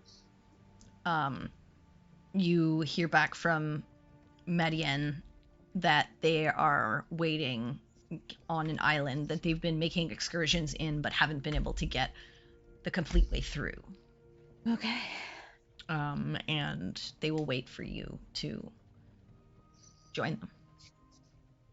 Okay. Yeah, then tell him the island that we're told to go to. All right. And then he knows exactly where you need to go, so. Cool. Yes. He weighs anchor, and you begin your journey towards the Shadowlands. Mm-hmm. And a small island just off the coast. It takes about a half a week or so to get there. I did summon Cinder again during the trip, just so I don't have to burn a spell on the day of. Yeah, easily enough to do. She's a bit uneasy on a boat, but when she gets kind of like uneasy, she just takes off into the sky and like flies around for a bit. Yeah. Is there anything anyone would do specifically? I would do two things. The first thing is I would sit and I would spend a great deal of time with my sketchbook sketching the designs for a memorial. A detailed memorial with Cynric and Dobby and Campion. Okay. And then when we get almost there, I would go find Quinn. I need to explain something. Okay. When we were in that ruin, and you died, and I thought that something terrible was going to happen, and I wasn't going to get the chance to try to bring you back. I realized I didn't know what I would do if you were gone.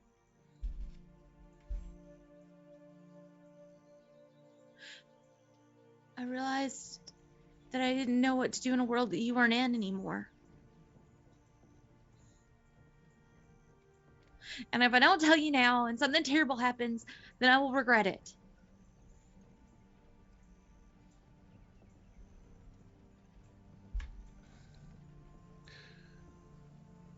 You know, funny thing, I've been basically sitting on this same sort of conundrum since you died as near Manticore Chow,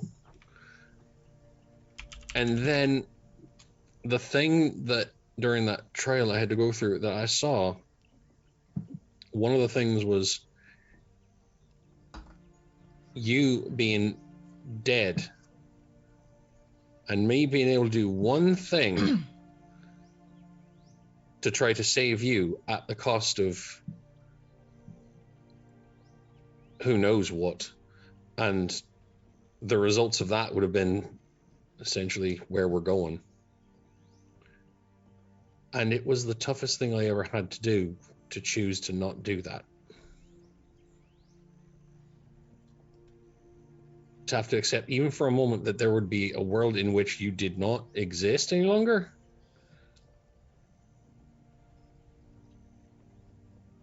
And where I would have to let go.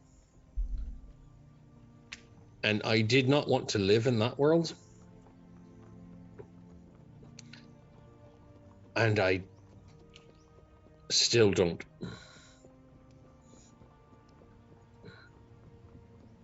I'm really bad at things like this. Woman, have you met me? You say that like I'm not 10,000 times worse with words than anyone ever to walk. Right. Well. You don't get no judgment here.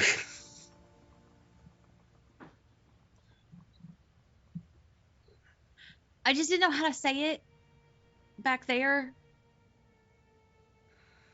But we were already living in this world where Cynric is gone and Campion is gone and Dobby is gone and I could not lose you.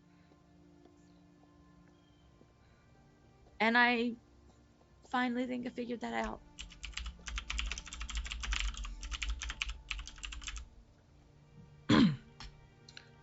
Well, I've got no plans on going anywhere. As long as I can survive what is the most dangerous thing I'm ever like to do within the next, I think day or so, then my odds of survival go up substantially after that. Mine too. So then I don't have any plans on shuffling off this mortal coil anytime soon.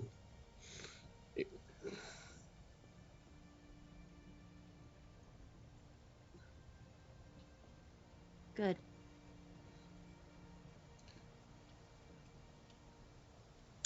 Fun fact, I have a lot of brothers and you're going to have to meet them. Fun fact, my mama's probably scarier than they are.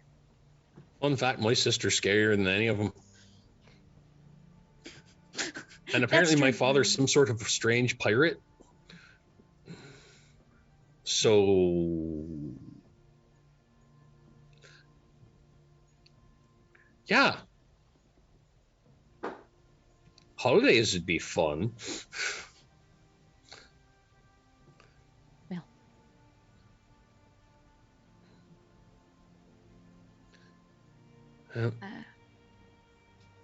As I get up to leave, I open the door to whatever cabin he's in and I say, I just figured if we were going to go into somewhere horrible again, I tell you I love you first. And then I just close the door. Okay. All right.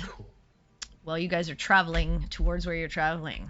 Campion, you are eventually able to create your prototype Okay. Meanwhile, back in hell, armor. Yeah. Do I need to make a roll or something? Or... And you're also able to remake Greybone as well. Okay, cool. Tight. Okay. Is Greybone Although just like a now walking with more tank? of like this onyx metal material, so he looks slightly different. Tight. But he's got like this onyx metal material with this like red seaming in the gears and stuff like that. But yeah, you've got your armor. What would you be doing after this? So I got the armor. procure crossbow. And It's yeah, easy man. enough to do. Yeah, I'm guessing it's easy enough to do. Okay, cool. Are the imps still here? They're around when you need them, like whenever they've actually come in every once in a while as you've been working, and they've kind of bugged the people. They've kind of been like asking, like, Mistress wants to know how things are going. Time's a ticking. Time's a ticking. Yeah, I have.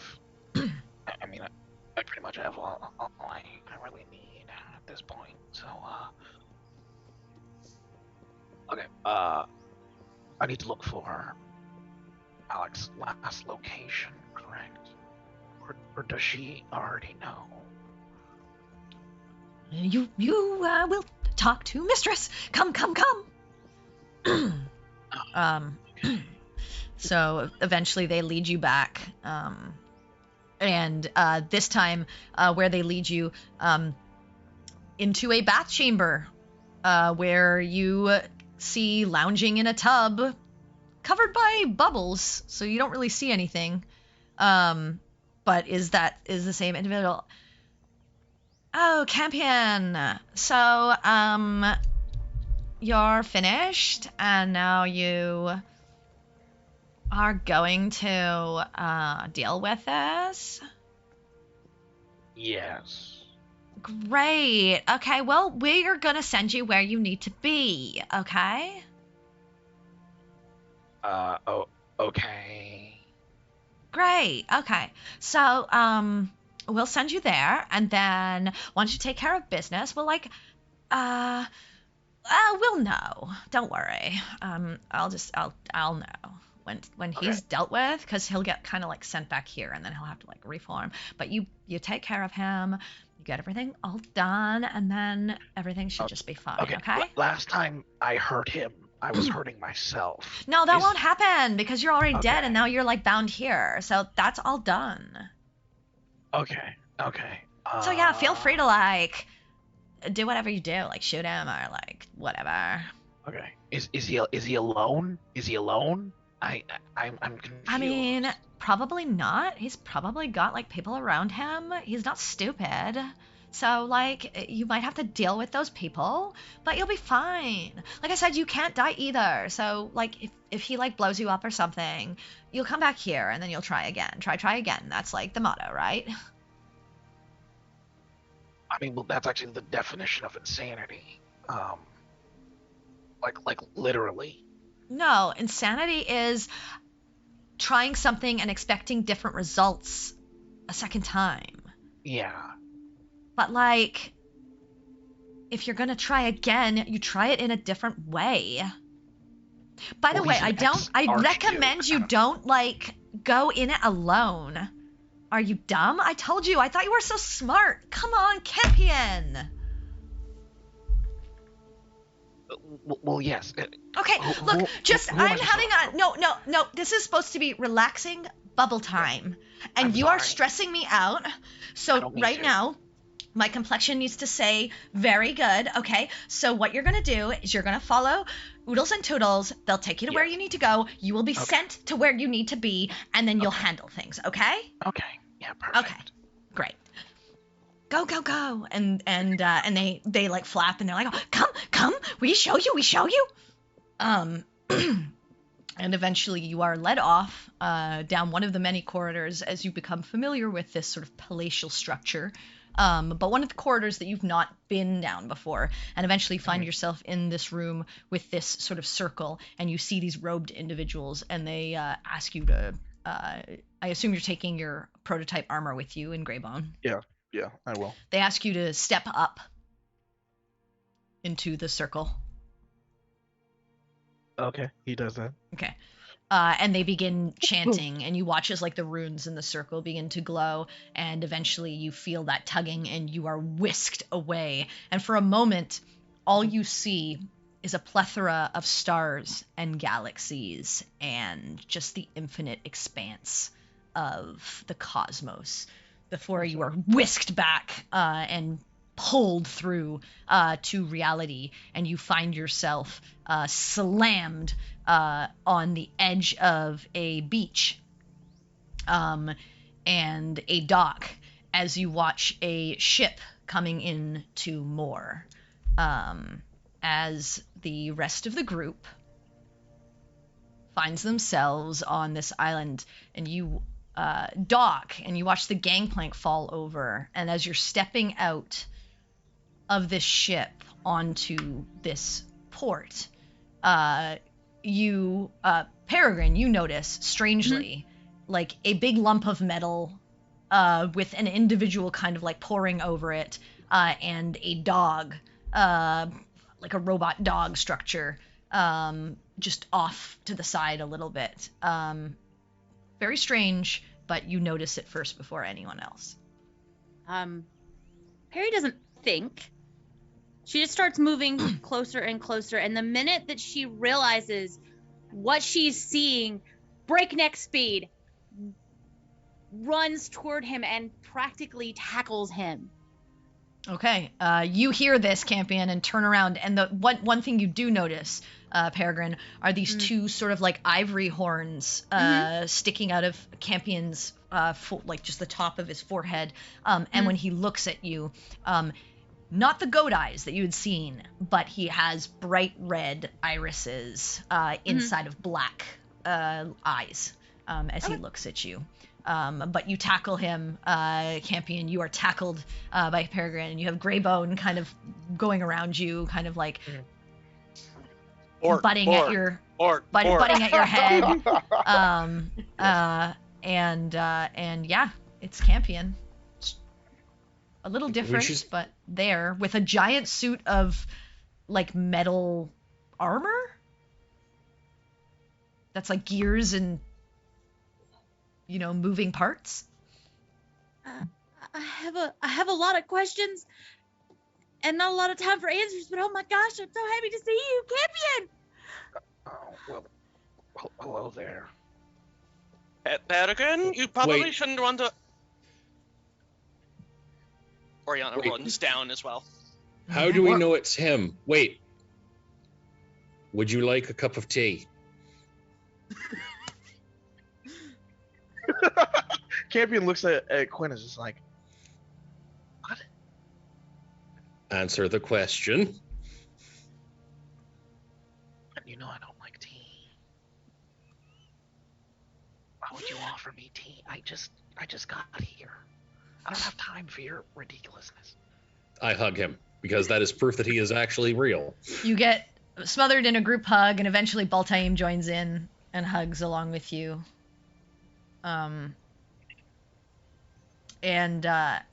Once you're sort of like all together, you just hear the captain.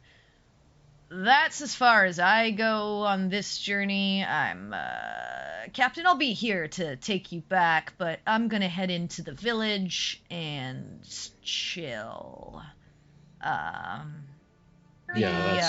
Serious stuff is all on you. Yeah, that's fair. See you after we're done, Quinstad. When you're the father. Well, you're probably gonna want to go into the village too, but I figured I'd just let you know where I'm going. Yeah, we'll be right along. You got it. Where am just I? Hands off. The doorstep of someplace horrible. So kind of like where you left, but different.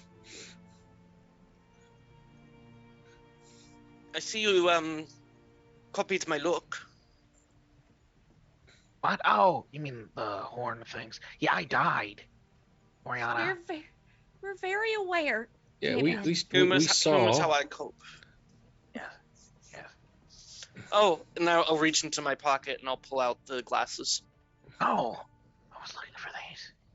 Yeah, you were dust, but they weren't, and Oriana saved them. Yeah, we wanted to make sure that if we could get you back, we got them back to you. Baltaim will pull off his pouch and he'll be like, Oh, right. Do you want your ashes? I we was got a gonna sack spread of- them where your parents, or give them to your parents. I wasn't really sure, but you're here now, so Yeah, yeah. Would you like Give it back his would- ashes. Would you like a sack of you? You're like, here you go. It's yeah. He like handing them over.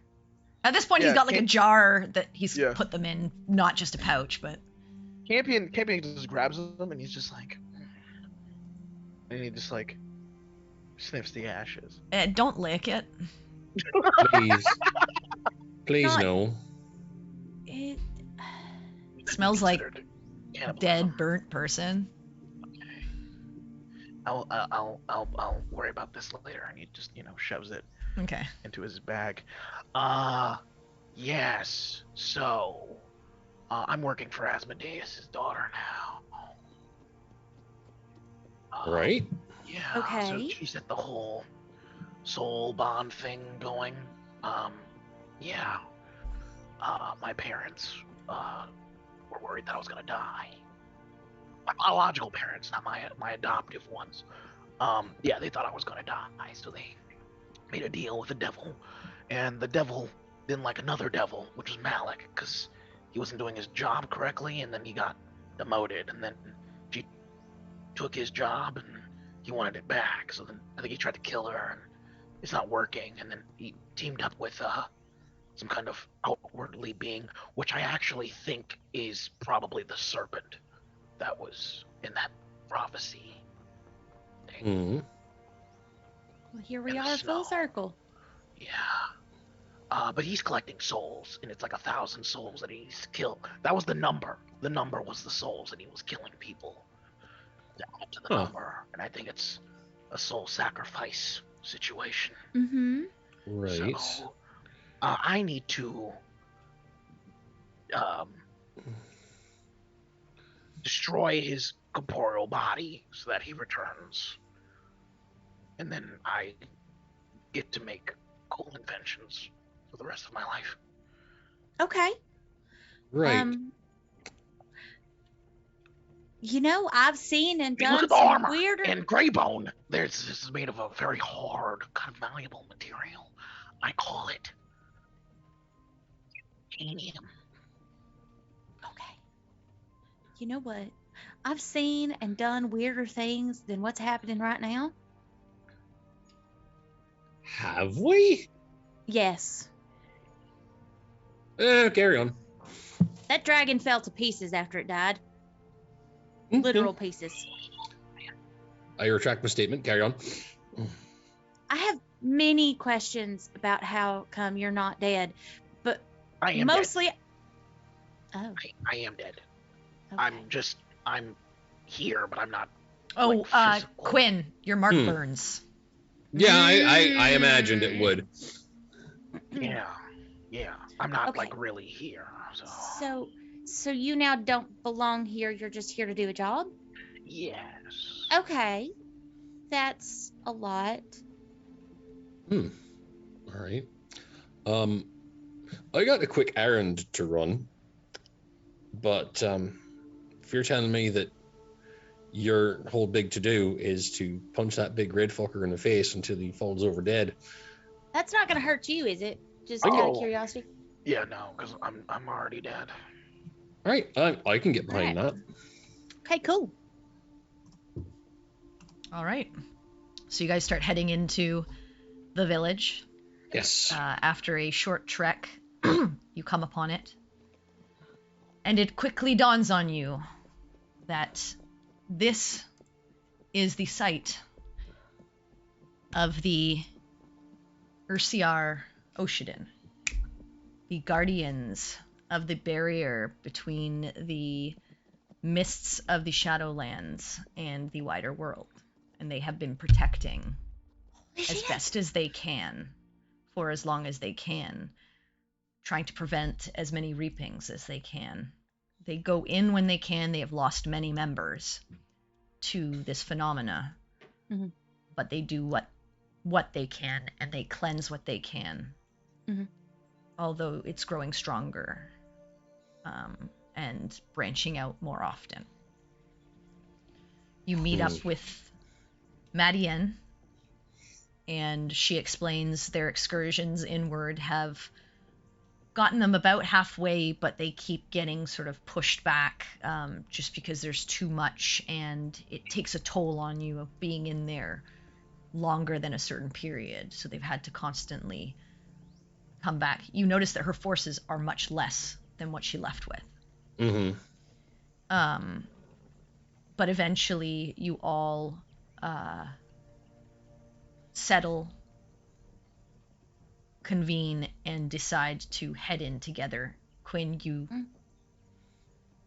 use the concoction that you've been given Yes. to coat or to drink for yourself and your companions, especially Baltaim. Mm. Hello? And Oh, it's working now. Okay. yeah, Sorry, my mic was not working. okay.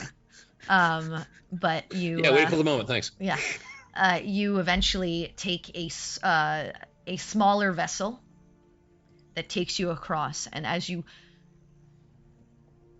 weave your way through sort of broken, jutting structures that pierce the very ocean, as you can see these ruined buildings that, just from the look of them, the erosion over time has worn a lot away, but you can tell that the architecture here must have been beautiful and intricate, and you see some of the stonework and patterns as you move up to the port, some of the detailed finery, and just the picture that it sort of paints in your head. You believe that this place must have been one of the truest wonders of the world, and it is a sad sight to see its dilapidation, the terror that has become of it, and this blackened fog that now sort of roils around in the air. Eventually you are left to begin your traversal through. Go ahead and make a survival for me. Okay. 18? Ooh. That's a good one. Oof. You work alongside your sister quite well. As you... It's strange, because you would think, as you entered this place, your mark would burn like nothing else, but it actually doesn't. You know this place is unnatural, Mm-hmm. but it is not otherworldly. No, it's local. This is locally sourced evil. So it's definitely undeath. And you can see Baltaim is very, is like, there are times where you actually have to pull him back, because he's trying to go after, like, every, Oh, shit. like, every, like, presence in this place, that seems off. And Do we have like a leash or something for him? Just like I mean, you draw him back at times, but you can see that he is just like naturally attempting to make good on the promises that he has had with his patron.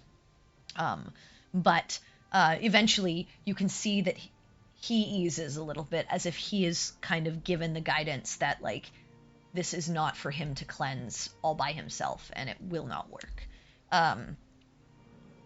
Eventually you make your way past many terrible things.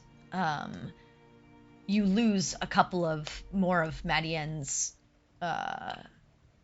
members of her contingent, and at one point almost lose her, but are able to pull her back and settle yourselves before you charge at the final sort of central point into the center of the ruins of whatever this city was.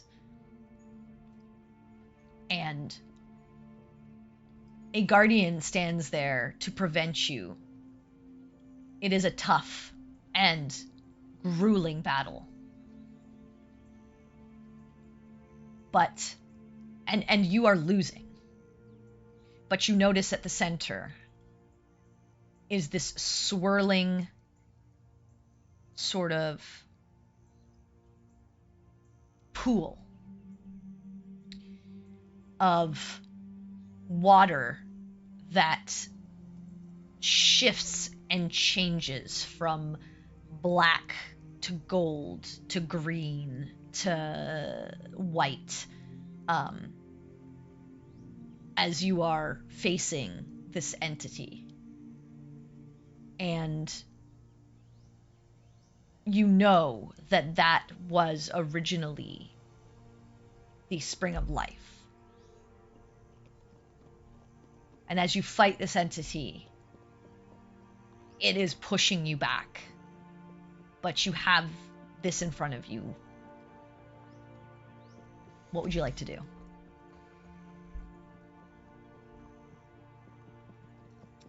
I have a potentially stupid idea, which is the best kind. It always is. So, my understanding of this entire thing is that what was once the Well of Life was corrupted due to blatant misuse and turned into a focal point of death. Yes. Essentially. Yes. So, my thought would be to grab a diamond, run, and just slam dunk the son of a bitch right down the center and cast Revivify, which is literally the antithesis of the energy coming out of this thing. Okay, so you're going to dunk yourself into the center of this. Just asking, I want to be clear. Like, not literally my entire personage, but like... So you're just sticking your arm, like, on the edge of it, because it is a pool. It is like a circular, quite large pool. Yes. That is in this sort of area where you are fighting off this entity, and you can see, like, everyone is exhausted, and it is strong, and it does not seem to be losing its energy. If anything, it's gaining. It keeps sucking more energy from the fog and the area. Right. Seemingly rebolstering itself. For every blow you deal, it seems to heal it back and deal 5 more to you and your companions. Right. I'm looking to make sure, because that is... So are you just like sticking your hand like in and like that, or are you like slamming it in with yourself, or like what are you doing? I am... Oh, one other thing. Give me a perception check. Oh boy. Oh no. I used to be okay at these. Hold on. Let's see what happens. 0. Okay. Literally don't worry about it. nothing. Yeah, I'm not gonna. Okay.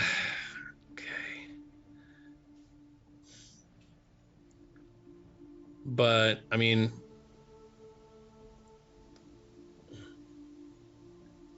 yeah, that is like the thing I can think of is literally just give this thing the antithesis of what it's putting out to try to somehow.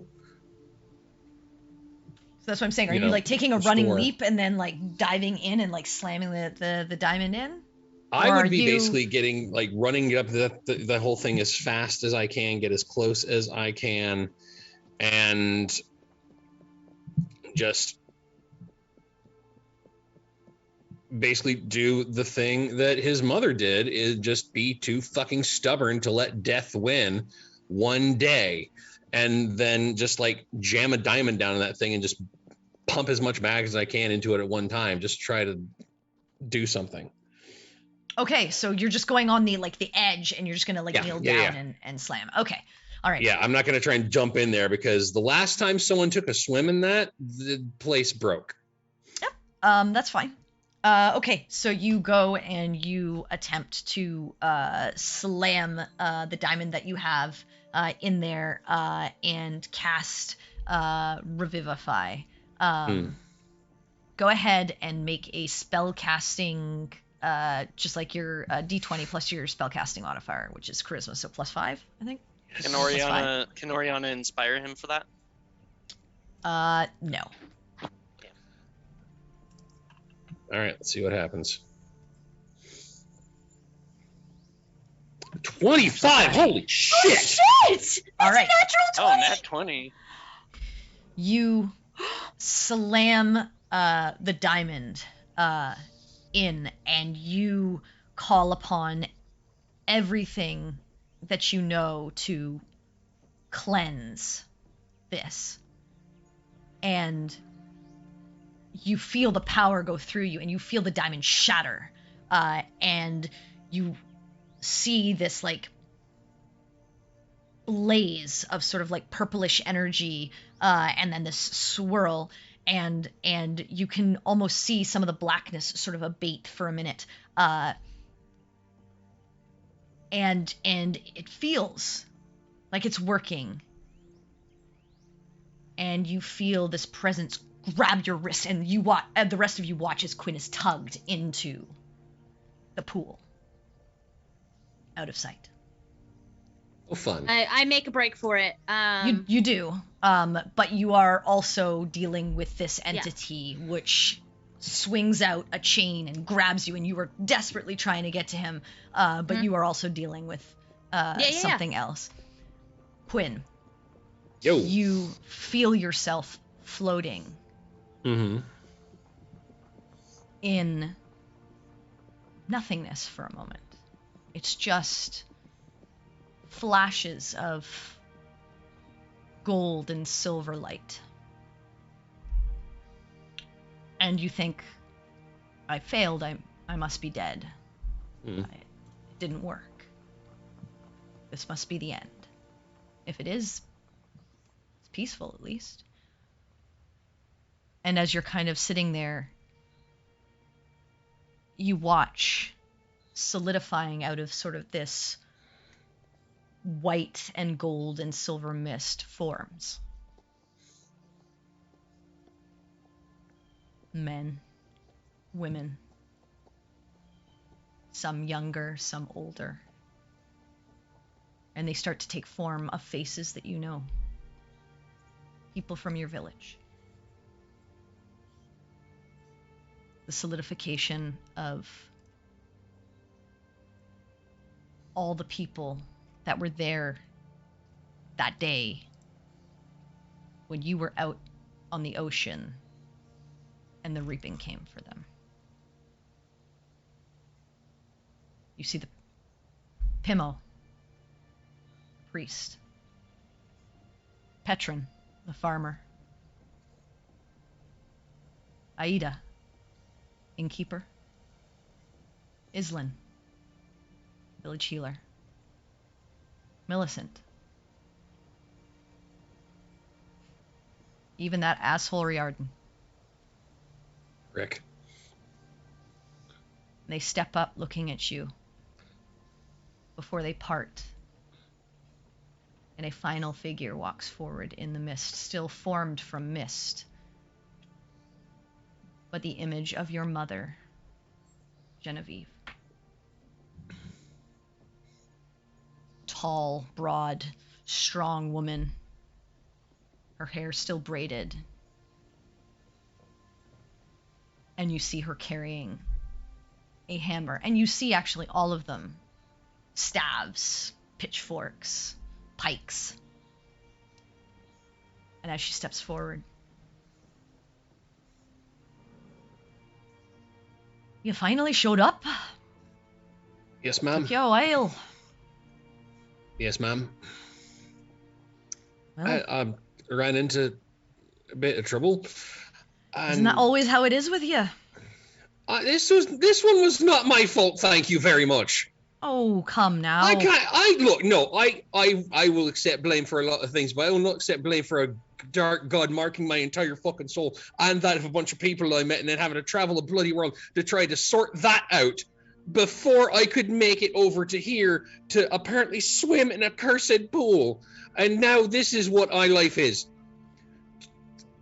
None of that was my fault about the delay. I will not accept that nonsense. All I hear is No, thank excuses, you. Quinn. I didn't teach you to be a person who uses excuses. Just man up. It's not excuses. Scheduling conflicts. It's different. Oh, my boy. You've grown. I see how much you've grown. Makes me proud. That is what I was hoping. And you came. With your sister, no less. Yeah. Well, I wanted to make sure that we got to do the last thing together. oh, you'll have plenty of more things to do together. But I'll do my best to watch him.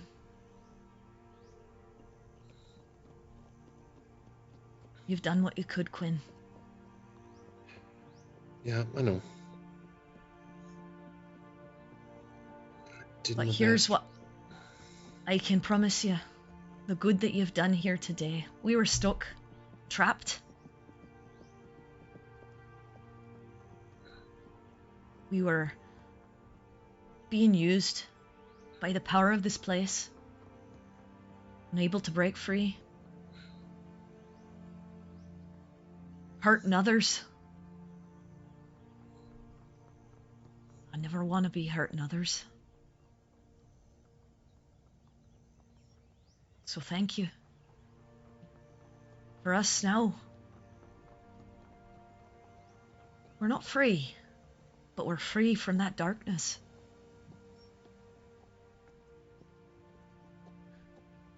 And the one thing we can do now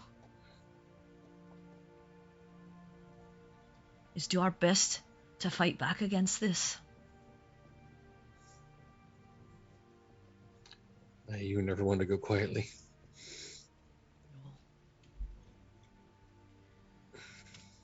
And even if I could, I wouldn't. Someone's got to keep this place from harming more and more. Until the day that it can fully be cleansed.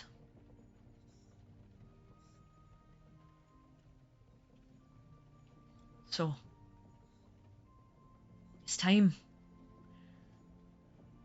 I stopped fighting a long time before I had you. But I think it's time I pick up my hammer one more time and we Funny fight you mention alongside that. each other once, Quinn. Funny you mentioned that. I brought it with me. I appreciate that.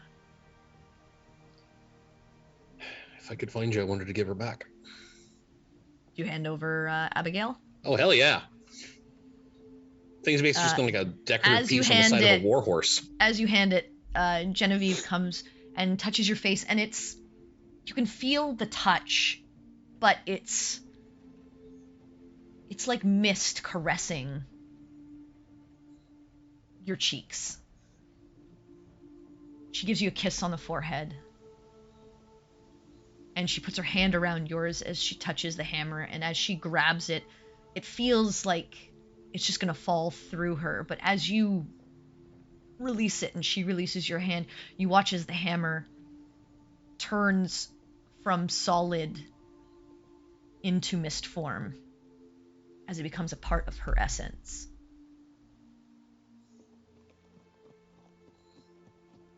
And she steps back. She says, well,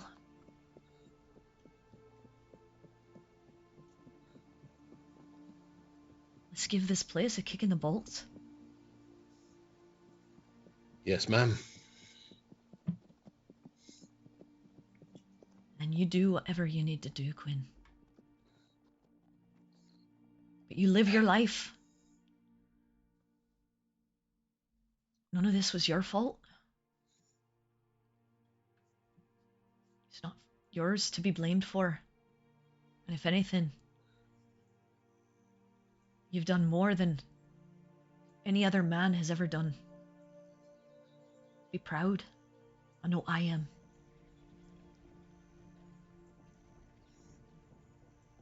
I love you, my son. Love you too, ma. All right. You don't go kick the fuck out of this whole place. We'll make a path for you. And you need to get out. And me and the rest, we'll do our best to hold this place at bay. We won't be able to do it all the time or forever. But it'll be better than it was. Please, this place hasn't met the likes of you before they ever have a fucking chance. When you rebuild, you make sure we're not forgotten. Our You won't be. village. You won't be. Every one of you will make sure that you're remembered. As far as rebuilding, I think there's a lot of good to be done in a place like that.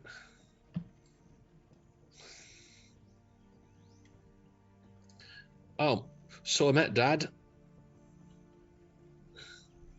That was a thing. I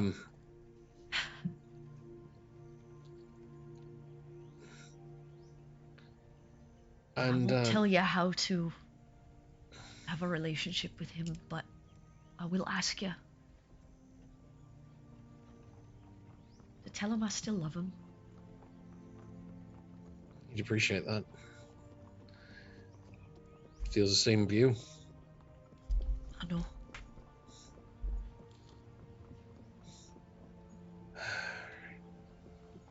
All right. You can't stay any longer, son. I know. I'm just putting it off. I don't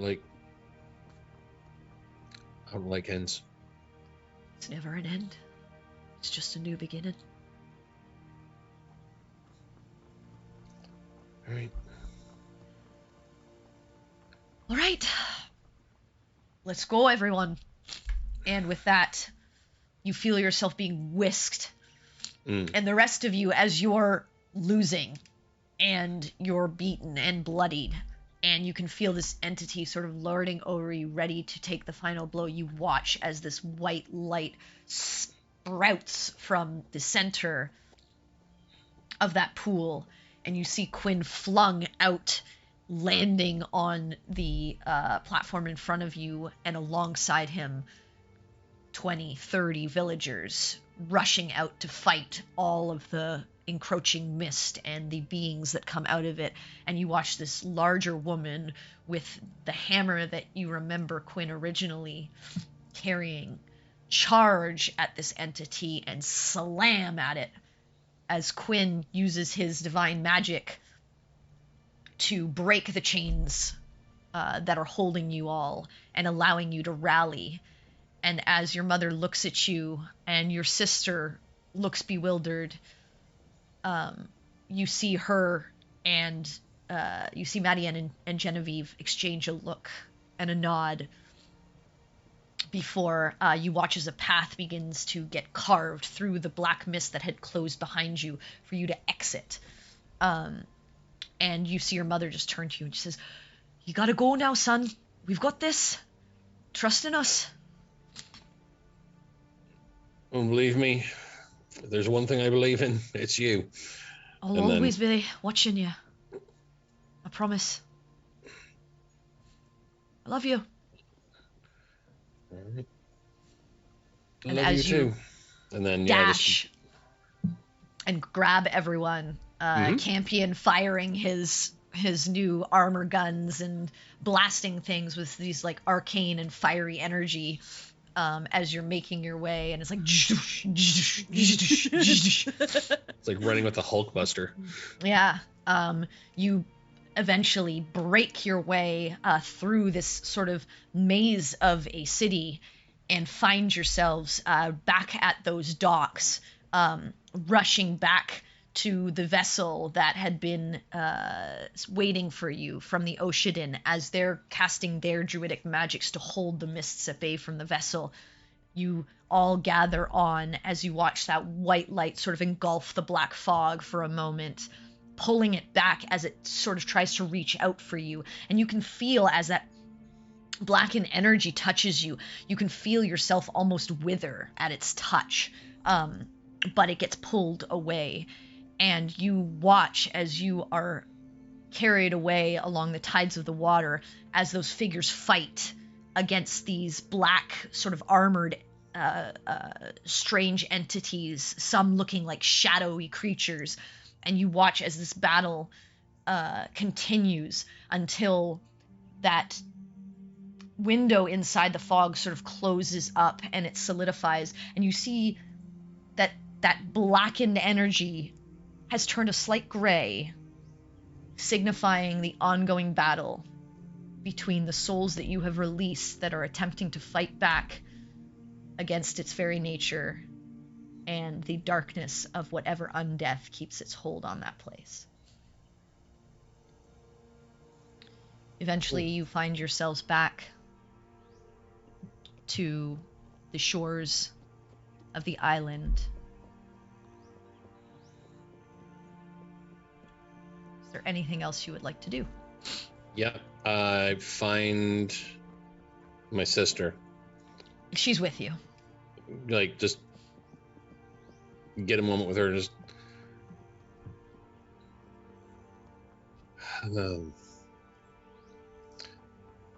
so she's still in there.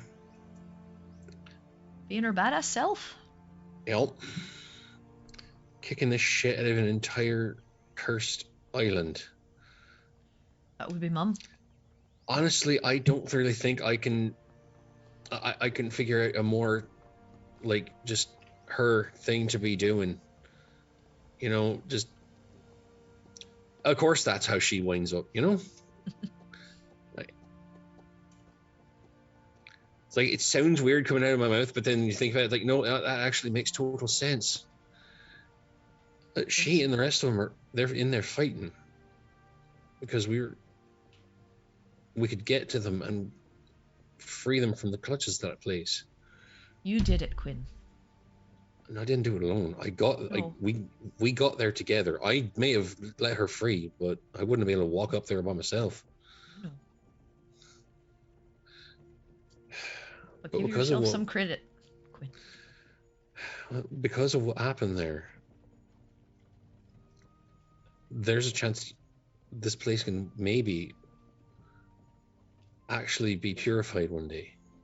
Someday. I hope. I don't Someone know out how. there will figure it out.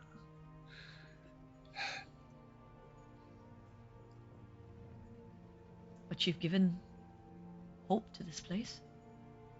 And to the ocean in here. They've been losing people to this fog.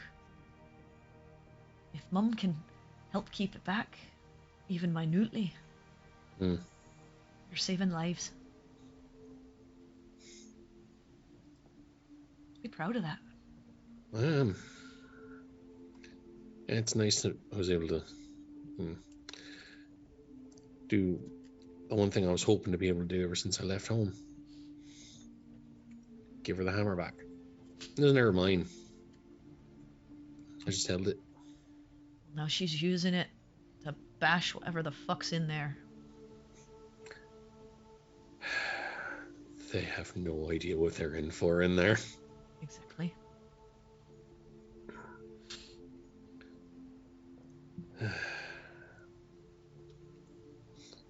So what's your plan now? I don't have one. My plan now is I'm going to go sit down. I would like to eat a sandwich. Always Maybe wanna have eat some a water. sandwich. You know what? Fuck you. I make a damn good sandwich. I mean, you did all that and all you want is a sandwich? You're like the simplest man. I just mean, like, immediately, I would like to sit down, maybe have some water, I'm a bit dehydrated, sandwich, and just a think. And then I will figure out what I'm doing next. Well, I want off of this island, and I'd like my feet on solid ground. Or at least back home. Yeah. She did mention making sure we got to rebuild it. I also have to get back to the Empire, Saratan. Yeah. I owe my help to the Emperor. Yeah, of course you do.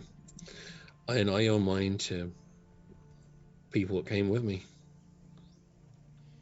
Once I can help them settle what they need, I can see what can be done with the village. Right? You all eventually take a rest. Yep. Gather yourselves. What is your next destination? That is up to the other two, because one wants to punch a devil in the face, and one has to go give a motivational speech. I mean, Depends on whose thing is like more immediate. Campion, you have a job to do. You're not supposed to be here otherwise, right? That is correct. Okay. Can you point us where we need to go? I promised you I'd help you. I've always kept my promises. That's the thing. She didn't actually tell me where he is. And you didn't. She think- said she was sending you where you needed to be. Exactly. And you didn't think to ask? She said she was sending me where I needed to be. I thought she was gonna like take Okay. me to like a cave, volcano. Okay, well, if you needed to be here, we needed you. Yeah, that we did. Yeah, I don't think she's that type of devil. That's, you know. I mean, if you think about it, we needed you to do what we did. Same could be said for you. Maybe you need us to do what you need to do. Oh, okay. So I need you to find Malik, and then we fight him together. Yeah. Sounds like what we intended to do all along.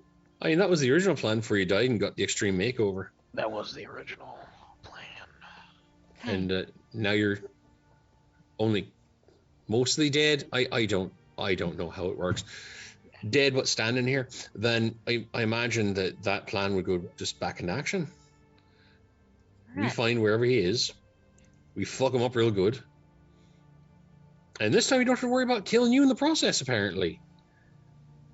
So, Yeah, if I die, I just return back to the elves. damn, that's convenient. Yeah. Okay. I somehow doubt that locate creature's gonna locate him. Just it's a little bit maybe outside of my pay grade. Bit of a big swing on that, maybe. You Where know, are you because I guys was headed? That's a good question. You're on a little island in the middle of the Champion Sea. Yeah. So where would Right. you like to go? oh. Yeah, we don't even got a boat, right? We're just stuck on this island. Well, you have Captain Scott. Oh, Yeah, yeah. we have the captain and his boat. We just need to know Okay. where we need to go. Yeah, you need to Yeah. tell him where he's taking you. Okay. I mean, because Yeah, Oriana, just getting, you know, getting all Asmodeus. I mean, supposedly you're special. So, yeah. that's a real loaded way to ask for a favor. What do you mean special?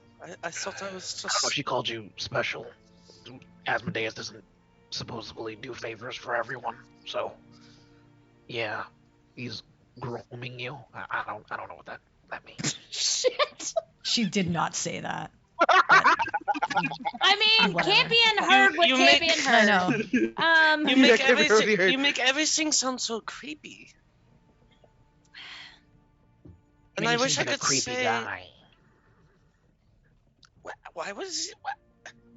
Are you sure you've been spending time in the hills and not somewhere else? Like you. Ay. I wouldn't question it at this point. I mean, I mean, I guess I could try. I mean, 'cause I don't know. See, I have to go all the way back to Veladon, and I feel Yeah, that's- like That's a real long trek. Well, I mean, you did come from Dash, so you could go back Yes. to Dash and then across to Agraria and then Yeah. up towards the forest, if that's what you want. Yeah. Mm, we could do that. My only other lead is the cult that is associated with this serpent creature. Okay. And the icy cave that we were in. That's pretty much it. Well, we're not going in that cave unless we absolutely have to, because there's something else there that needs to Mhm. stay. Yeah, that's the thing that's trying to get out. Yeah. It was not a good thing. Yeah. Yeah. I will try communicating with Asmodeus and seeing if he can help us find Moloch. Okay, so you Fun. ask for his help. But where do you guys want to go while you're waiting for the while Well, answer? I we're guess waiting. let's head back to Dash. Mm. Because, like, I don't know where else to go.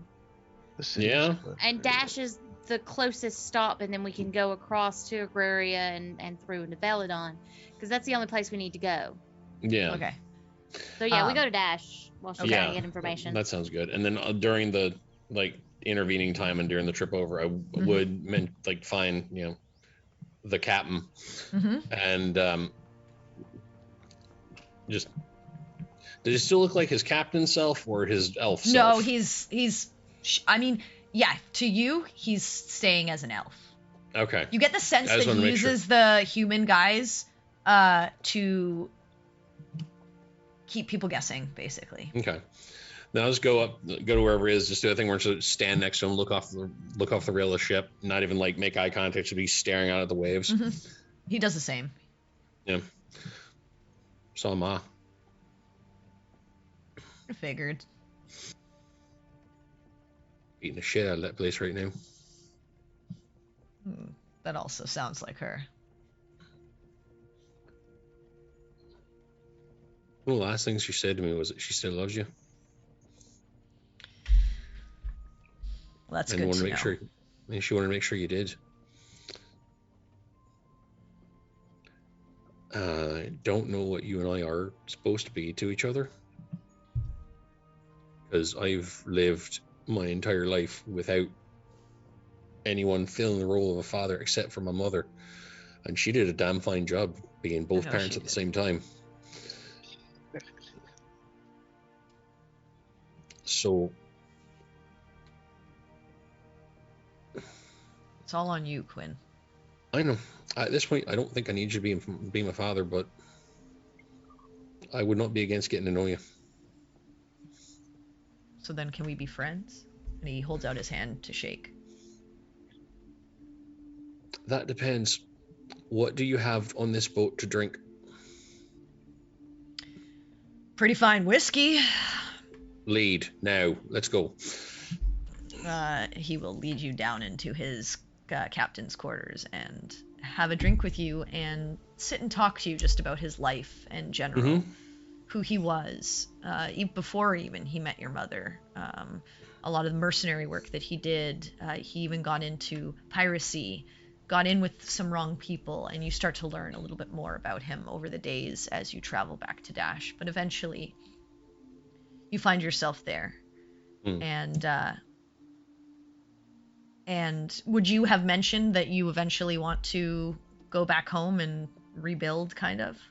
Mm-hmm. That probably would have come up in all the various conversations. That and the dumbest and weirdest stuff that Quinn has done. So eventually, as you dock in Dash, he will let you off and he will say, if you ever need my vessel, you are always welcome to call on me, but I think I can maybe get a head start on helping make the village maybe even a fraction of what it once was. Be nice. Pay special attention to the forge while you're at it. I wouldn't dream of forgetting about it. I think your mother could reach across from where she currently is and slap me. Don't you fucking doubt it for a moment. I don't. And at that, your sister also says, Well, I think I'm gonna go along and help until things get back into a right state, and then I'll probably head back to the Empire. All right. I'll be along as soon as I can. I know you will. Got to make sure other people that get things sorted out that were there for me. I mean to be there for them. Well, your friend here can always contact me, so if you ever need to find where I am, you know how. I do. And She'll just give you a hug and like a kiss Yeah. on the cheek. I will do the same thing, and then just with I do not know what to call him because I know his name's not Scott. It is Scott. That's true enough. He But just holds I- out his hand for a handshake to you. Yeah. Or Yeah. just hug. Yeah, I was going to, and now you ruined it, so now I'm not. So, thanks for that, you jerk. You killed the moment. Yeah, I return the handshake, and then He just nods at you and he says, "See you at home sometime." yep, I will make my way there. Be safe. You too. All right. Eventually, you get a response, Oriana, and it just says,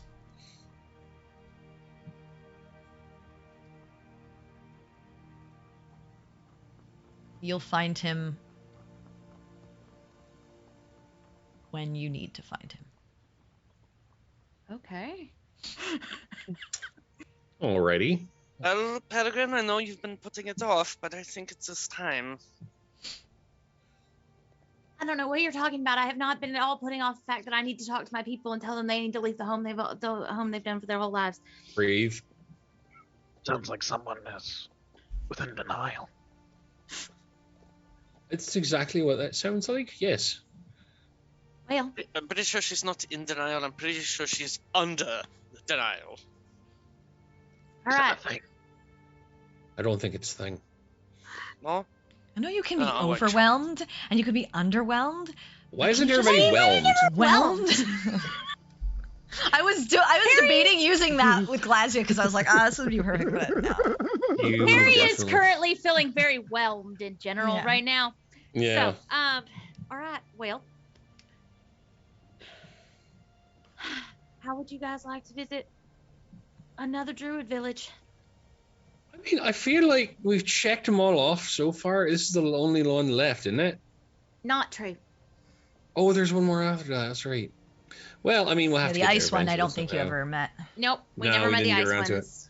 Well, that's bucket list item for later. At this point, I'd feel bad if we didn't visit them all. Like we'd leaving some of them out. Right. Fair warning to you, Oriana and Campion. I don't know exactly. I think mostly your stuff is kind of arcane. Not gonna work too well. So, the forest is full of the stuff that I damages can't it. bring the armor. I mean, you can. It might not do what you want it to do. You know how when you first met me, I was having all that trouble with with all the wild magic stuff? Yes. That was on account of the fact that I was technically born with more than druidic magic, and because I grew up in that forest, I didn't have access to that power, and it kind of went wild because I didn't know how to control it. Because the forest is full of a very specific crystal that kind of grows out of the trees. And just fair warning, Quinn, your magic should be fine, and anything I do that's druidic will be all right. But really interested to find out how Warren's been doing anything on account of he was learning his magic through books.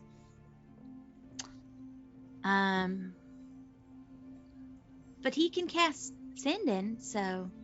Which reminds me, Oriana, and I hold out the book.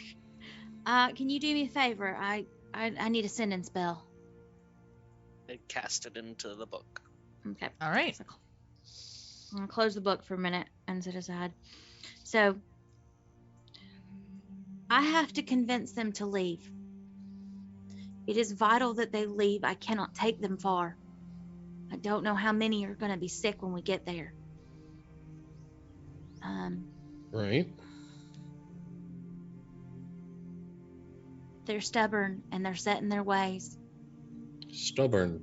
I wonder where it is you got that from. My mom, specifically my mom.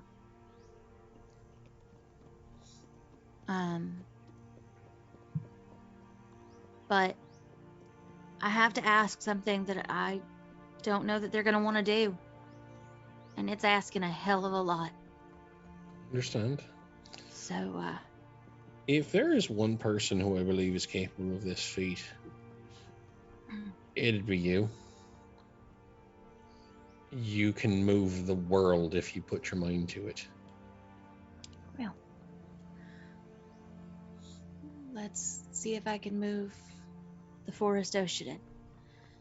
And I open the book and I cast the sending spell to Warrior. Mm-hmm. I'm coming home. I have answers. But we have to leave. Be ready. I love you. See you soon. I'll be waiting. And I'll do what I can to stand behind you. Away we go. All right. Let's go to Belladon. So you take the trek across to Agraria and begin your travel northward to the Forest of Whispers. And in the midst of your travel on the way there, Quinn, Yeah. you've constantly felt the burning with Campion. But at one point it grows hotter as you're passing by a different, smaller forest on the way. Okay.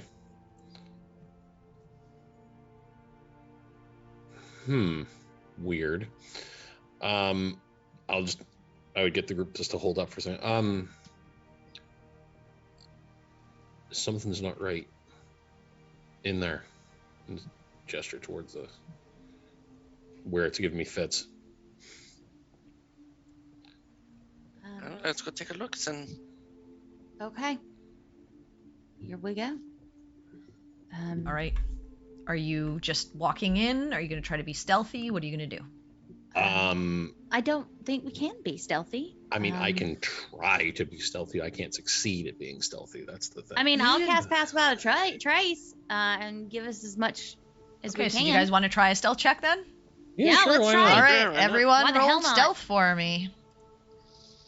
You got to Pass Without a Trace, because... Okay, All well, right. that's good. Here he 'cause, is. Disadvantage for Baltaim. Oh my god! Okay. Mm. I mean, 21. it's a 16. Yep, 16. 17. I used all of my good rolls on my thing. That's And fair. that's where they mattered. Yeah. And If we make Campion it. Looks and like Greybone. I did with mine, Disadvantage. apparently. Hold on. There you go, that's a 3, and then I'll do Grey Bones right now. It's not Do you rolling want to natural use one. your flash of genius? Actually, I don't. You've well, used I have- so many and so many weird things. Mhm. I do, and I do have. I'm back to 6 Yeah. now, so Mhm. So Yeah, that's I will use one. 19. Okay. yeah. And then what for Greybone? Let me roll stuff for Grey Bones. Natural 20. Yep. Okay. 31. So as quietly as you can, which is difficult because you've still got this like big armor, so it's still like you make your way into this wood and you can hear shouting and screams. And eventually you make your way into a clearing and you see these robed individuals along with a large red horned creature as his whip of like 3 morning stars comes down, taking out another commoner. And as you catch the side of his profile, you recognize Moloch. Wait. What would you like to do? Oh man, I would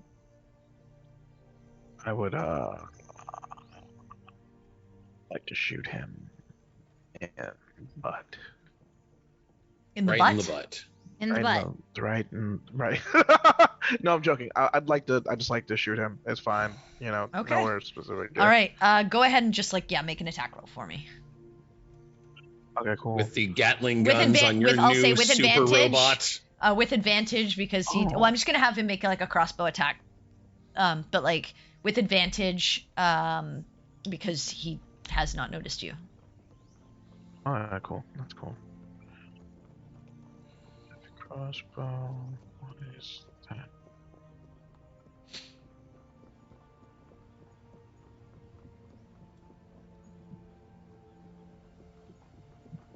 Oh shit! Hold on. Sorry. Let me just fix this. It's okay.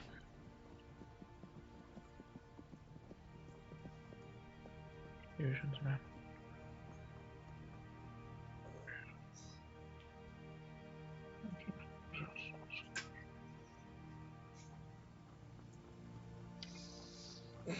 Oh, actions. There we go.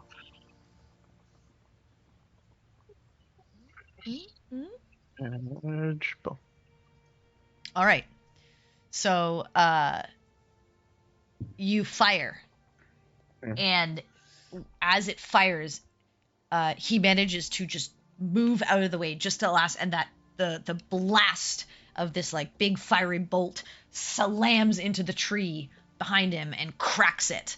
And you see it beginning to burn, and he turns to you and he says,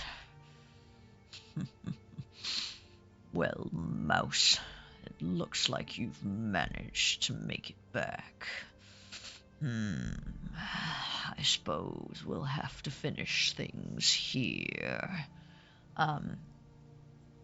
And all of the robed individuals turn towards you all and begin to charge forward. Campion, as you release another shot of energy from your armor, it slams into Moloch, and this time you watch as it hits him. It damages him. He's still quite strong and hardy, but what you do notice is there's no pain on your part. You are disconnected from whatever was keeping you tethered before. Nice. And as the rest of you kind of hold off his hired help and begin to untie the innocent people that are being slaughtered by him to save them from whatever fate he had in store for them, Campion, you continue to fight with him, and it is a tough battle. Even with the armor, he is a strong and cunning individual and has a lot of tricks up his sleeve. In the ensuing battle, with you and Greybone, you manage to keep him busy, but his massive whip of those like sort of cat o' nine tails morning stars damages and destroys the armor that you've created. But jumping out in the final moments, you are able to use your eye for accuracy and finally place a final bolt into his throat, felling him. And as you look down upon him, you can see as he begins to dissolve in anger. And you just hear, "Oh, you totally did it. Great. Jeez. I'll take care of him when he gets here, but you're not going to have much time, so I'd like say your goodbyes to your friends and stuff. We've got business to take care of. Toodles! Okay. Um. But you know that Mhm. the prototype that you created was extremely effective. Had you Mhm. have not had that armor while fighting Moloch, you probably would have lost that battle. Oh, tight. Max for the So- wins, guys. Max for the win. As you reconvene back with your friends after you've helped all of these people and prevented any more unnecessary death, Campion, what would you like to do? Campion. You can he- start to feel like a pull, like a tug, Mhm. in your being, but you're still here. So Campion, he's gonna bring out the jar. He's gonna give it to Perry, and be like, my parents are in Wanan, and then like I tell her like the little section. Their address. Yeah, their Okay. their address. Okay. Yeah. If you can just give that to them. Tell them I appreciate them. And they gave me the best life I could have ever imagined. He then gives another big whiff from the jar. It's the stuff right there. Oriana. Don't do weird shit with Asmodeus. And then he's like walking away, and just Okay. like phases. As you guys watch him sort of walk into as you guys watch him walk into the forest, you just watch as his body sort of burns up into ashes and carries on the wind.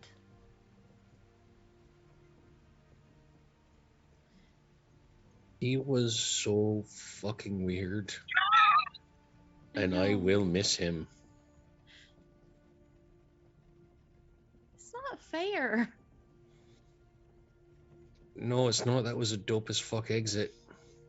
Entirely too cool for him. Great. But he earned it just a little bit. Yeah, I'm not saying he didn't. I mean,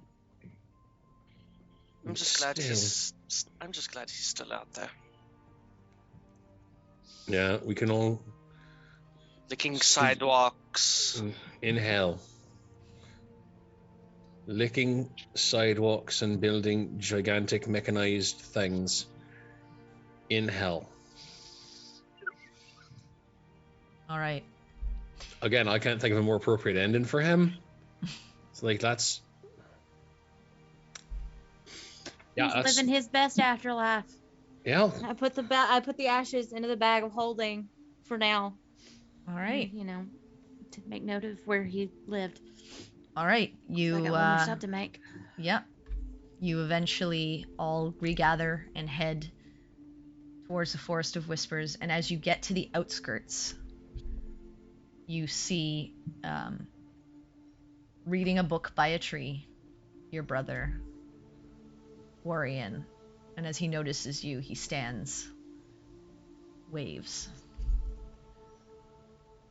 Finally made it back. Told you I would. I know. Don't I always keep my promises? I told you you would too.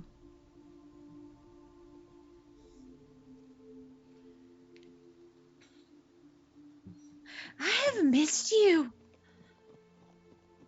I missed Missed you too. here. But now Dad's comes the hanging hardest on. part. Good. But I he's need sick. to see him. I know. I've known for Well- a bit. Let's go then. Let's go. You end up making your way eventually into the village. You see the various huts and cabins that have been erected by your people. You are welcomed home by your other siblings and your mother. And you were taken to see your father, who is bedridden, but is able to muster enough strength to welcome you and smile and see that you are back home. gonna get you well. I've got an answer now. I found what I was looking for. I'm glad. I'm glad. I lean down and I kiss his forehead.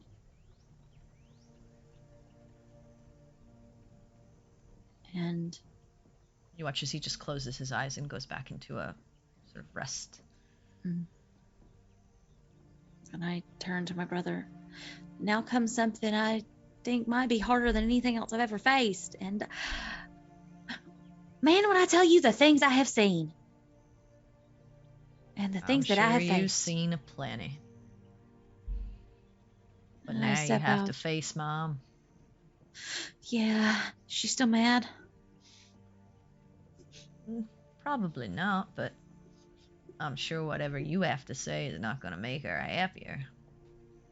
No. Good luck. Gonna need it. And I go find my mama. Yeah, before she So- has a chance to actually go in straight into the lion's den, Mm-hmm. I just want grab her and then whisper in her, "Didn't want you to go facing death without telling you I love you too," and let her go. Okay. Quinn All knows right. the wrath of an angry mother very well. You find your mother and eventually gather the council of elders, including her. And they stand before you, waiting to hear what you have to say. What do you tell them?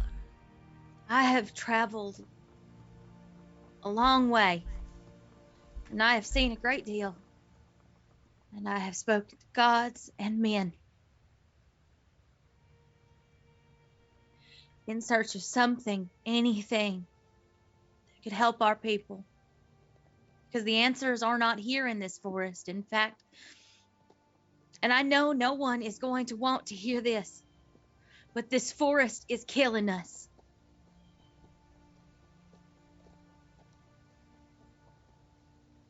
And I reach out and point to a crystal in the trees.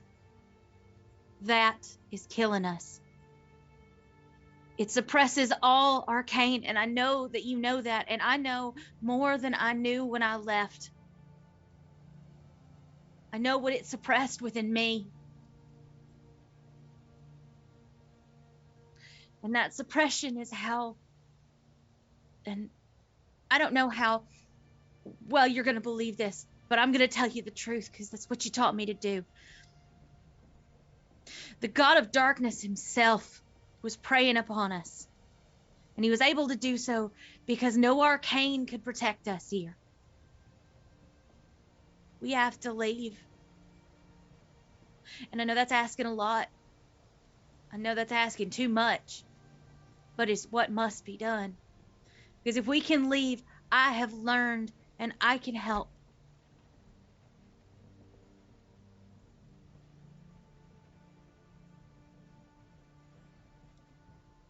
Make a persuasion. Okay.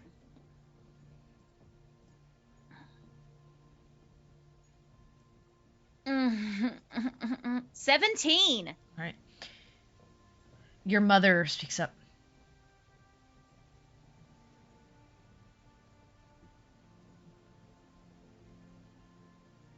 You say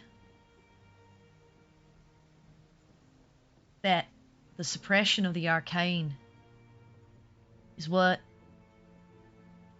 is killing us. But what does arcane magic get us if we leave all of our homes? What guarantees do we have that what awaits us beyond this forest isn't the same?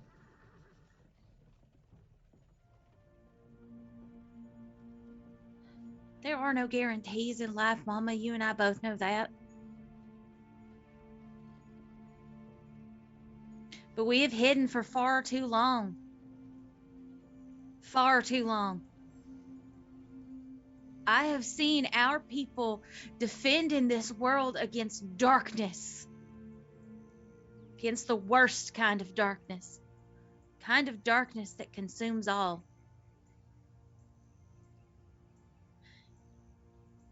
And I have been able to use the arcane to fight back against Tharizdun himself.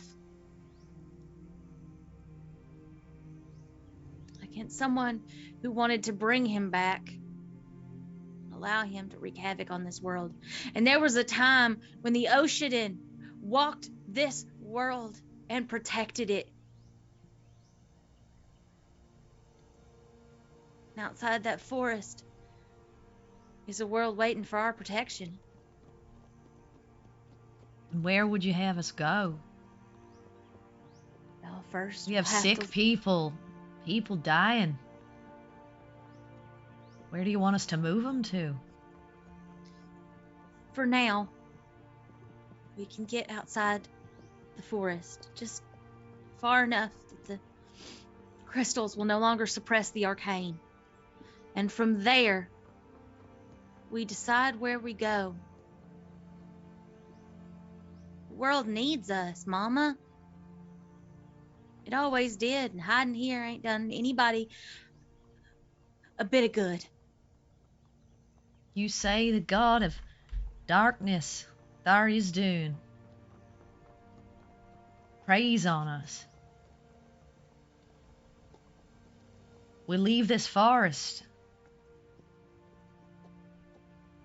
What protects us from him? What stops him from preying on us? We protect ourselves. How? Mama, I have innate and natural arcane abilities that this forest has suppressed. And I know that there are more kids like me. And I also know that there are people out there who are working actively to protect us. I'm one of them.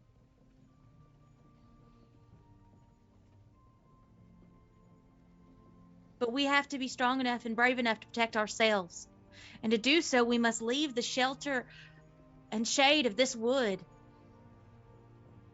and walk this world the way Melora intended us to, if that's what it takes. Go ahead and make another persuasion. Oh, 8.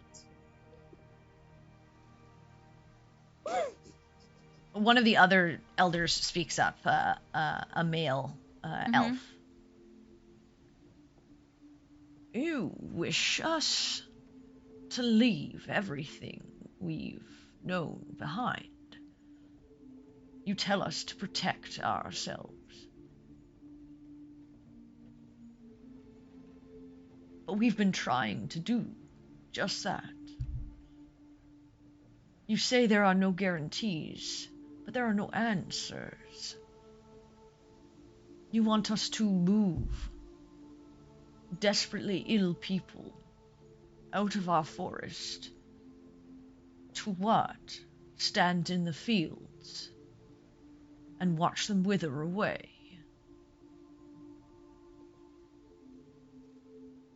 What is your answer to this? I reach up and I pick up the book and I hold it open. This book was a gift. And it has given me strength. And I have been able to channel through it.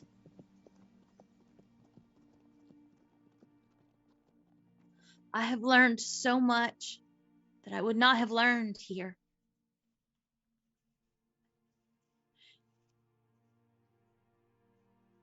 And I promise you that when we leave here, I can help, but I can't help here. Druidic magic can only take us so far. We've seen that.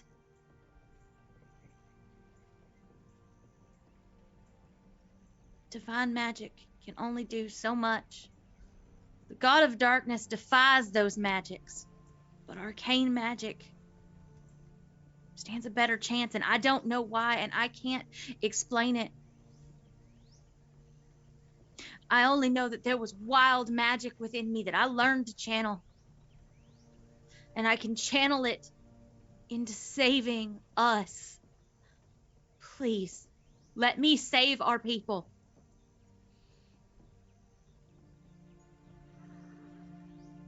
I'm going to ask you what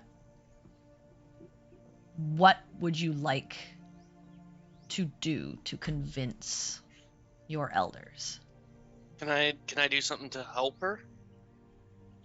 Sure. Yeah, if you've got help. Perry brought you along because you are her friends and you can help her. I want to. Like you're standing off to the side as she's addressing them, but what would you like to do? I want to walk up right up to Perry Mm-hmm. and just kind of hold her hand.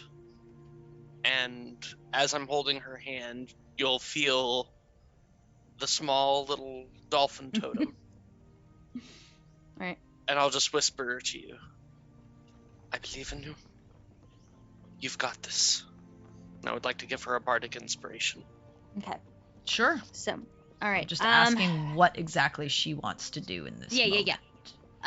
Okay. So, let me... You can try another persuasion, but like you can try something. I'm giving you free reign to tell me what you want to do. Okay.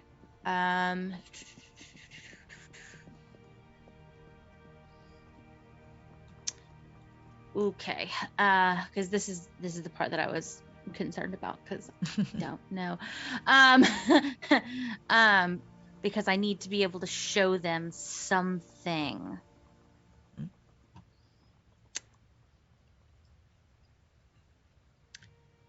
Okay, let's do something crazy here. Worked for me. Mm-hmm. Also, Campion built a Gundam in hell. That's true. I think crazy is the order of business. All right. If I remember correctly, too, it's the dolphin totem is any charisma check. So. Yeah. That's why I'm at. It can't. She can do another persuasion. That's why I'm saying she can, or she can. Yeah. I more meant there's something magical that's. Yeah, I have charisma based as well. Yeah, I have sorcery spells. Do.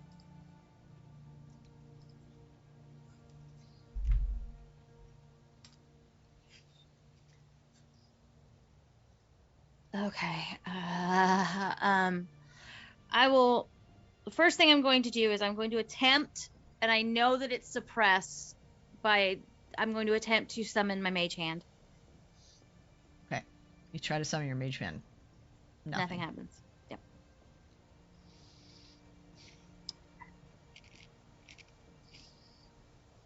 Okay.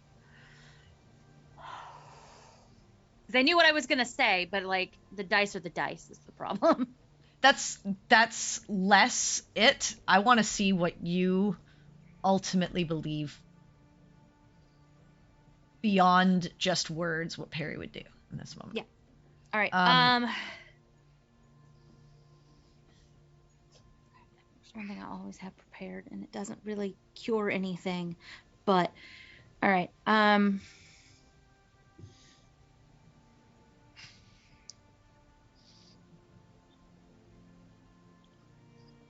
May I work with one of the ill?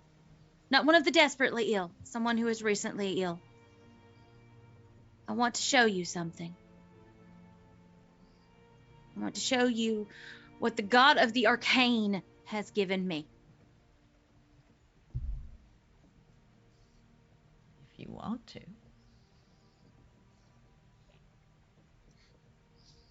Okay. So.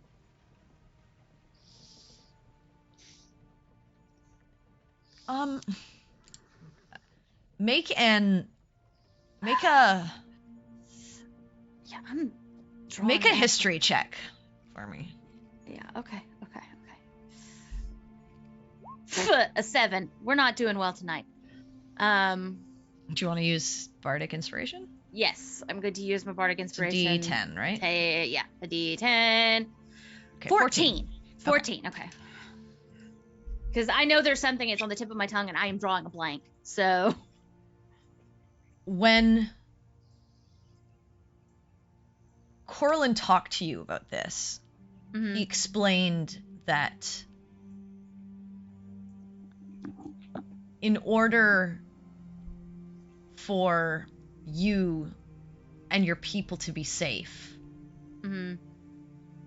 you would have to cleanse like everything Mhm. that has happened to them. Mhm. And that couldn't be done in Mhm. the forest because it suppresses the magic. Mhm. That you would gain the knowledge of how to do that, and then you would be able to protect your people Mhm. when the time was right and you had the power. Mhm.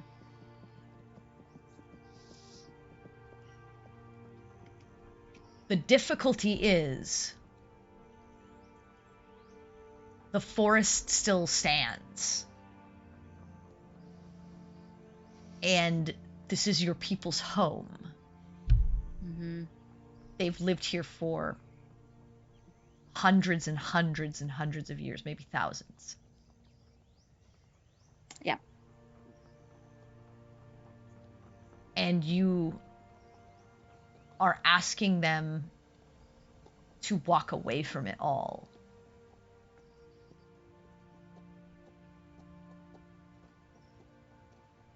You need to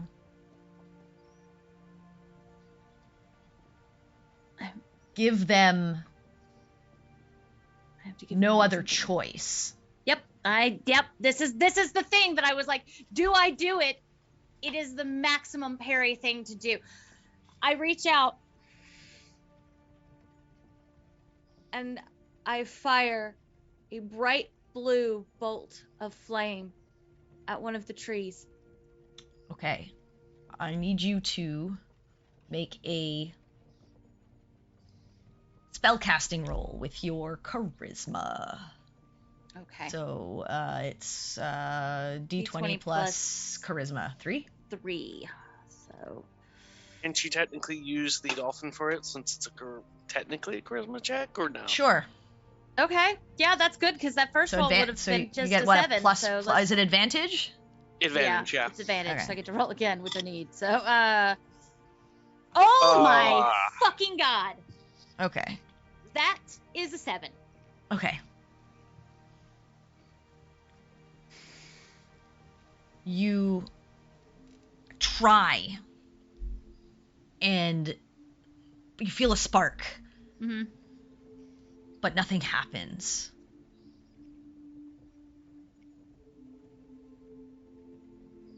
And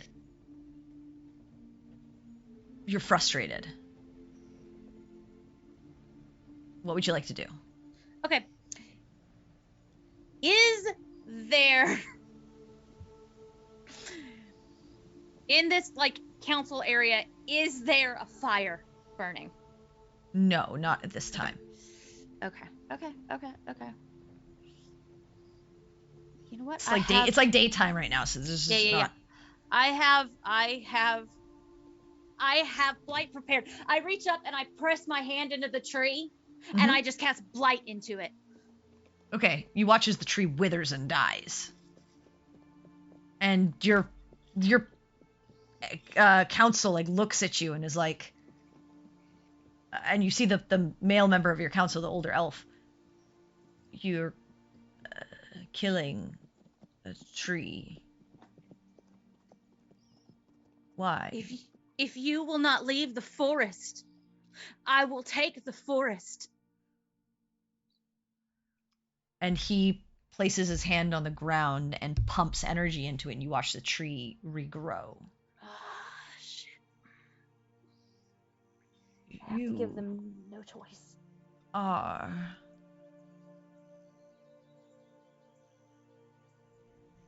saying the arcane is what is important, but you would use druidic magics to kill the forest, which is Melora's domain. Why? Because what is here is stopping the arcane. And sometimes death brings about rebirth. Is not the nature of life change? Do some things not have to die for new things to grow? I need you to make a spell attack roll. So whatever your, I think it's a +2 you have to your spell attack now from the book, and Yeah, so it and is. the d20 plus whatever it is. Yeah, it's a d20 plus 9. So that is a 23. All right. In your frustration, all of you watch as Perry throws the book to the ground and slams her hands on the ground and channels. And at first, she just looks frustrated for a moment. And Perry, you don't know what you can do. Your father's dying. You feel the tears run down your face. And within a moment, the rest of you watch as the circle of flames begins to wind around Perry. And you watch as it increases in intensity.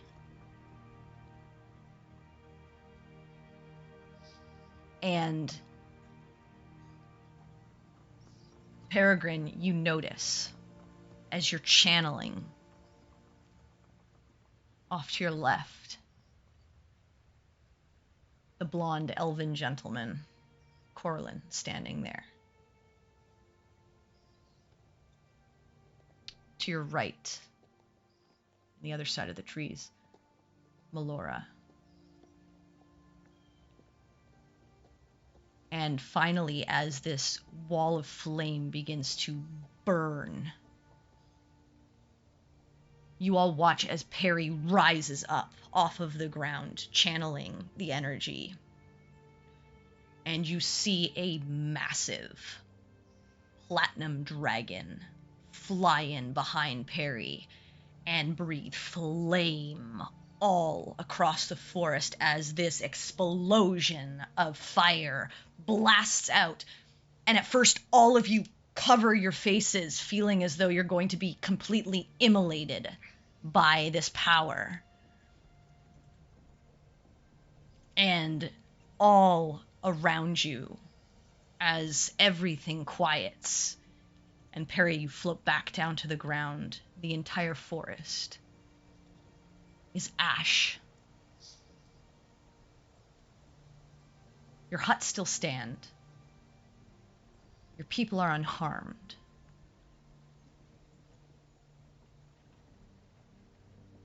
But your elders stand there after they bring their hands down, speechless. And your mother,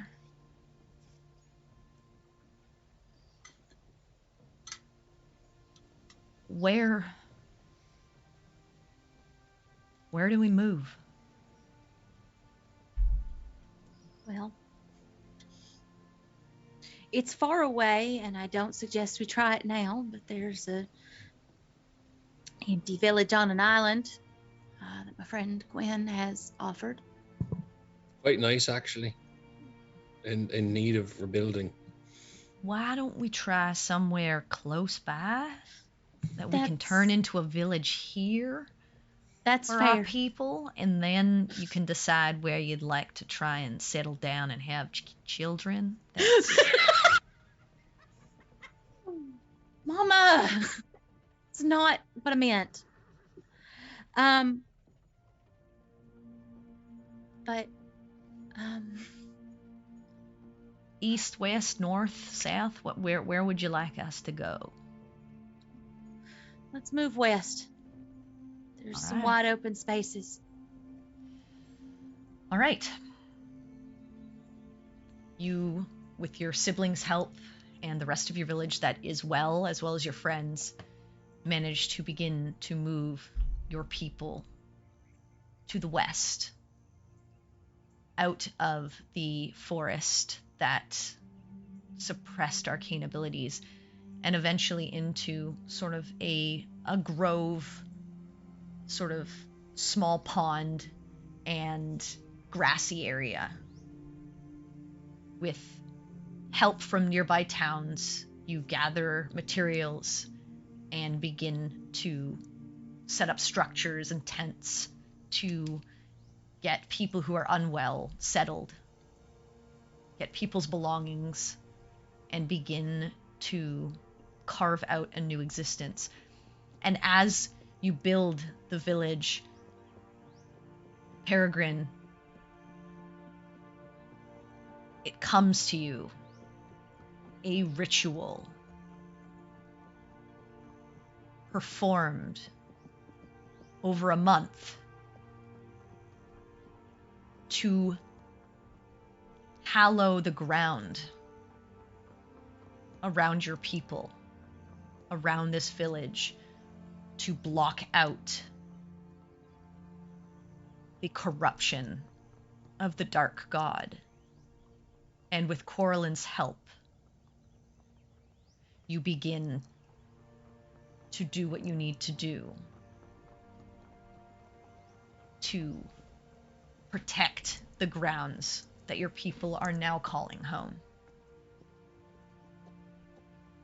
And as you spend that time and the rest of you help her people rebuild the village, as she puts the energy into completing this ritual, you also watch alongside you that forest grow again, day after day after day after day, until at the end of that 30 days, when you complete the last rune, and you watch that energy,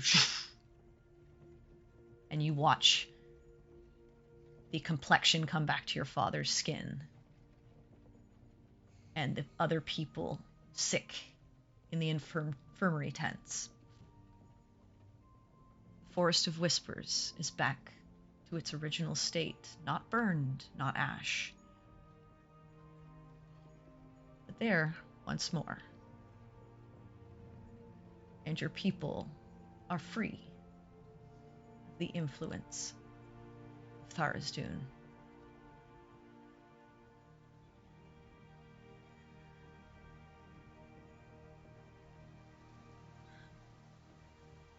You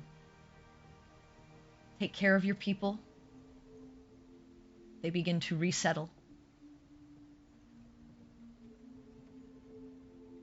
How would you like to close out your time? Once the ritual is complete, Perry begins to work with the elders to seek out any children who have struggled the way that she has. Mm-hmm. And she begins to work with them to the best of her ability to teach them to channel the magic within them, Mm-hmm. and to understand that there is nothing wrong with them, that they are only different. They were born with something different. And she spends a great deal of time essentially setting up a makeshift school for wayward sorcerers. Peregrine School for Gifted Youngsters. Yes. And she works with Warrian to ensure that there is a library full of books where people can actually learn. And she starts to encourage people to go out and help and do more. Okay. Quinn.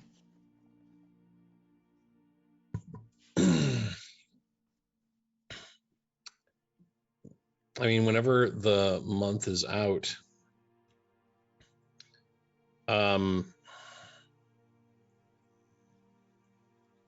yeah, Quinn would have to eventually make his way back home just to, make good on what he said he was going to do. Mm-hmm. And make sure that the place was rebuilt. Mm-hmm. And be very conflicted about that, because while he knows he needs to go, he doesn't want to.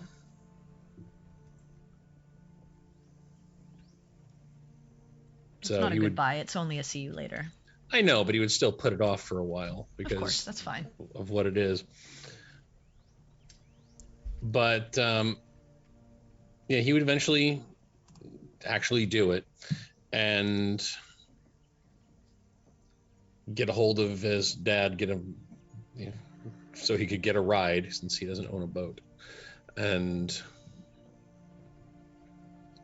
make his way back to the island. Okay, and help rebuild and Mm-hmm. restructure the village. Yeah, just see who is left, because he knows who's gone because they died, but who is left because if there was anybody that actually came back and tried to, do something on their own over the intervening months. Well, And when you get back there, it's starting to rejuvenate as your sister and your father have been working to rebuild, and people who have, for whatever reason, similar to how they originally settled there, found refuge in this quiet community, have begun to repopulate and remake it into a community. Okay. Aside from just whatever general work there would need to be done, and making sure the forge is in pristine fucking condition, because it's important. Quinn would also essentially build a memorial, either statue, wall, I don't know. It would depend on how much real estate will be required, because it would be something with the names of every single person that was lost. And there would be an inscription over the list of names.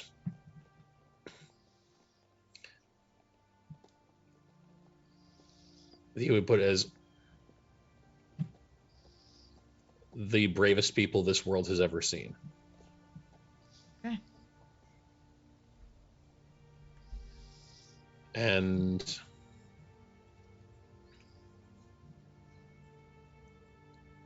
probably put that like right in the center of town whenever things are, getting put back together. And whenever he's done with all that,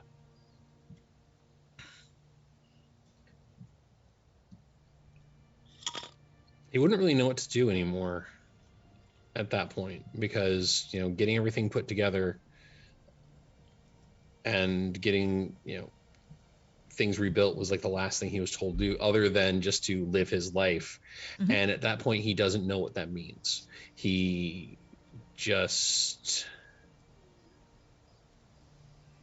like, it's Does too he big of a eventually go back concept. to Perry? Yes, he does. But like, he's trying to figure out what the rest of it means, as far as like, after, like, okay, I did this, now the hell, He does eventually go back and, find Peregrine at her school for gifted youngsters. And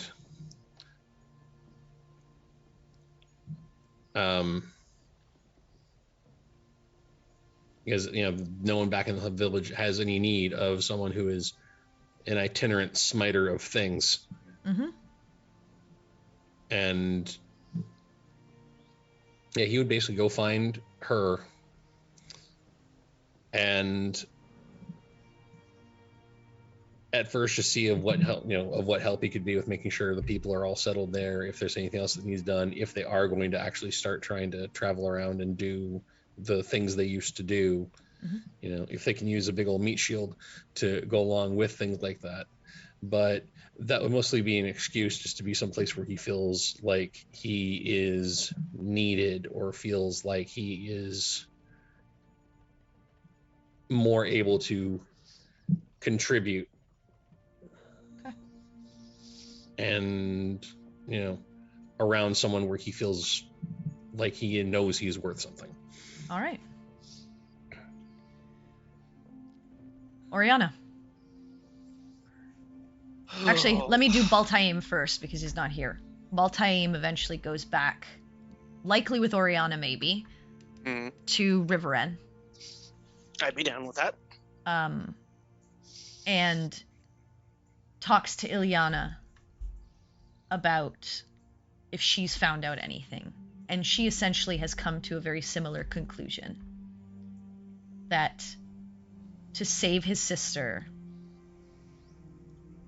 she needs to strip her of the celestial nature within her and let that energy dissipate. An energy that really wasn't hers in the first place. After talking with her, she agrees. And Baltaim, in his honor, also agrees to be stripped of that nature.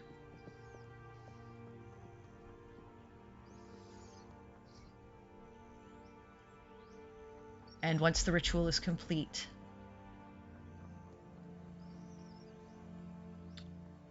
a young, dark-skinned man stands instead of that blue son of a bitch. Able to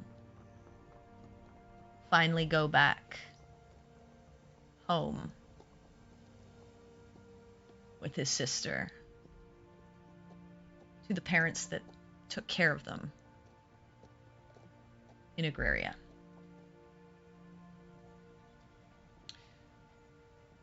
Oriana. Well, the first thing Oriana would do is go home once everything's said and done.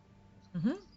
She'd invite Perry, Quinn, Baltaim, everybody to come visit whenever. Mm-hmm. And would only do so begrudgingly. He hates your city so much. It's okay. Perry will make him come. Mm-hmm. I understand that. It'll be like being dragged to family gatherings in real life and everything. But yeah, like every time he comes there, he just like scowls for like the first day. Like,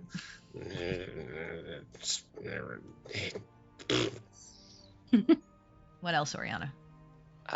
She would definitely work on building up a better relationship with her mother and father. That mostly would just come with time. She'd continue to be in a relationship, or at least pursue one with Cade, and if things ended up being mutual, perhaps making it more official. Okay. He would continue to treat you as a lady and be a proper gentleman. Then, if/when he ever proposed, she would say yes. Okay. He would at some point, when he felt that they had gotten to know each other well and there was trust between them and comfort.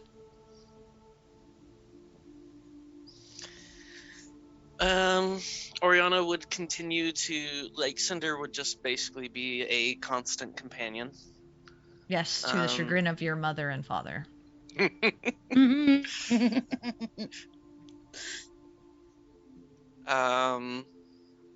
Eventually, when there are children of her own, Cinder would be like every big, adorable puppy, ever watchful of them. Okay.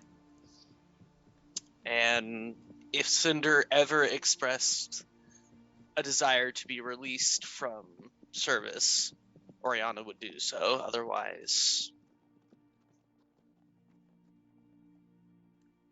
she'd Cinder just have... would not feel like she was in bondage. She is there as comfort, and she is happy in her own way. Okay. Oriana would still try to serve Asmodeus in the ways that she does, knowing that her lofty goal of hopefully redeeming him is a long road and not something that can be done in a few years' time. If he even ever needed to be redeemed. Yeah, if you ever needed it, she would just try and be there for him. Okay. She would also try to lead her country to being more peaceful. She still believes in the idea of unifying, the world, but maybe not through death and destruction. She'd also work with Ilyana. Depending on Either how to much she event- wants to work with you, but yeah, sure. Yeah. Noriana would subtly try to confirm her suspicions that Ilyana might be Lilith. You don't know. That one's she keeps it very close to the chest. But you attempt to have a cordial relationship with Ilyana, and she allows it, but she always keeps you, it feels, at an arm's length, as if she's hiding something. You're just not sure what, and it could be that, but you don't know. Oriana would try then to see if she could maybe turn the triumvirate into a quadrumvirate, or whatever the 4 would be. Okay. Well, that would be a long road. It would be a long road, but maybe it someday. would work, maybe not. All right. Campion.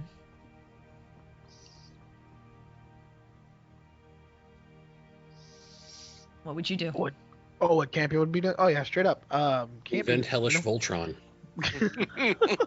Yeah, man, he's just chilling. He's got all the resources he can ever want. Like, honestly, bounty hunting was just like a means to an end to get the shit that he needed to build things. So he just spends his time just creating a whole bunch of really cool inventions and robots and stuff like that. Yeah, he's just doing To serve things. Glazia? I guess, yeah. Yeah. She's offering him all he ever wanted, man. Yeah. I mean, yeah, he misses his parents, but as long as he gets to fucking build things, I mean, Glazia is probably like, oh, Well, he would get a chance to travel to the mortal plane every once in a while for errands and things like that, and she would never stop Campion from looking in on those he cared about. oh, as he really? saw Oh, fit. that's the Does he best show job up ever. to the various weddings looking all like horns and everything? It's up to Campion on if Yeah, he he's- would do it subtly or if he would birthdays. crash the party. Would you Yeah, try to I mean- sneak in, or would you Yeah, there's come honest- blasting in with your giant robot? You'd clash literally inside of a mech suit, like boom, boom, boom. Yeah, Hey, no, kids! yeah, subtlety isn't really like Campion. Every time Okay, he shows so up, yeah, it's he slightly would bigger. show up Every time he sometimes shows, like, the in Kool-Aid Man. sometimes in like a fiery portal, as he would just like come in and just be like, do you have milk? And other times, you just see him coming on the horizon in one of his various inventions or machines as he talks to you about the various trials and tribulations of what he has to do as he serves an Archduchess of the 6th layer of the 9 Hells. Yeah, I had to bring her something called a chai tea. I don't even know what that was, man. I was so confused. I feel like he becomes a favorite uncle, though. Yeah. But yeah, Like, Oh, yeah. all the kids are Okay. fascinated All because he right. brings all the coolest toys, Mhm. much to the chagrin of literally everyone else. Also, the toys he brings are like, 10 feet tall and have guns. So the kids are like, I don't want to ride it. Okay. Well, Just quit. as another age rises and turns, and another set of heroes makes their mark on the realm. Over the years, your lives are peaceful. Things ebb and flow. You get to watch your families grow. You get to be happy with your friends and remember those you've lost. And the world continues to turn. Who knows what might happen in another age? what other adventures are out there, but they are not for the Shields of Twilight. Thank you so much, everyone, for sticking with us for 2 years. I hope you enjoyed the epilogue. I know we didn't take a break, but I really wanted to get through everything. It's been a wild ride. Thank you, all of you guys, for being a part of this. I love you guys. Thank you for trusting me with your characters. I hope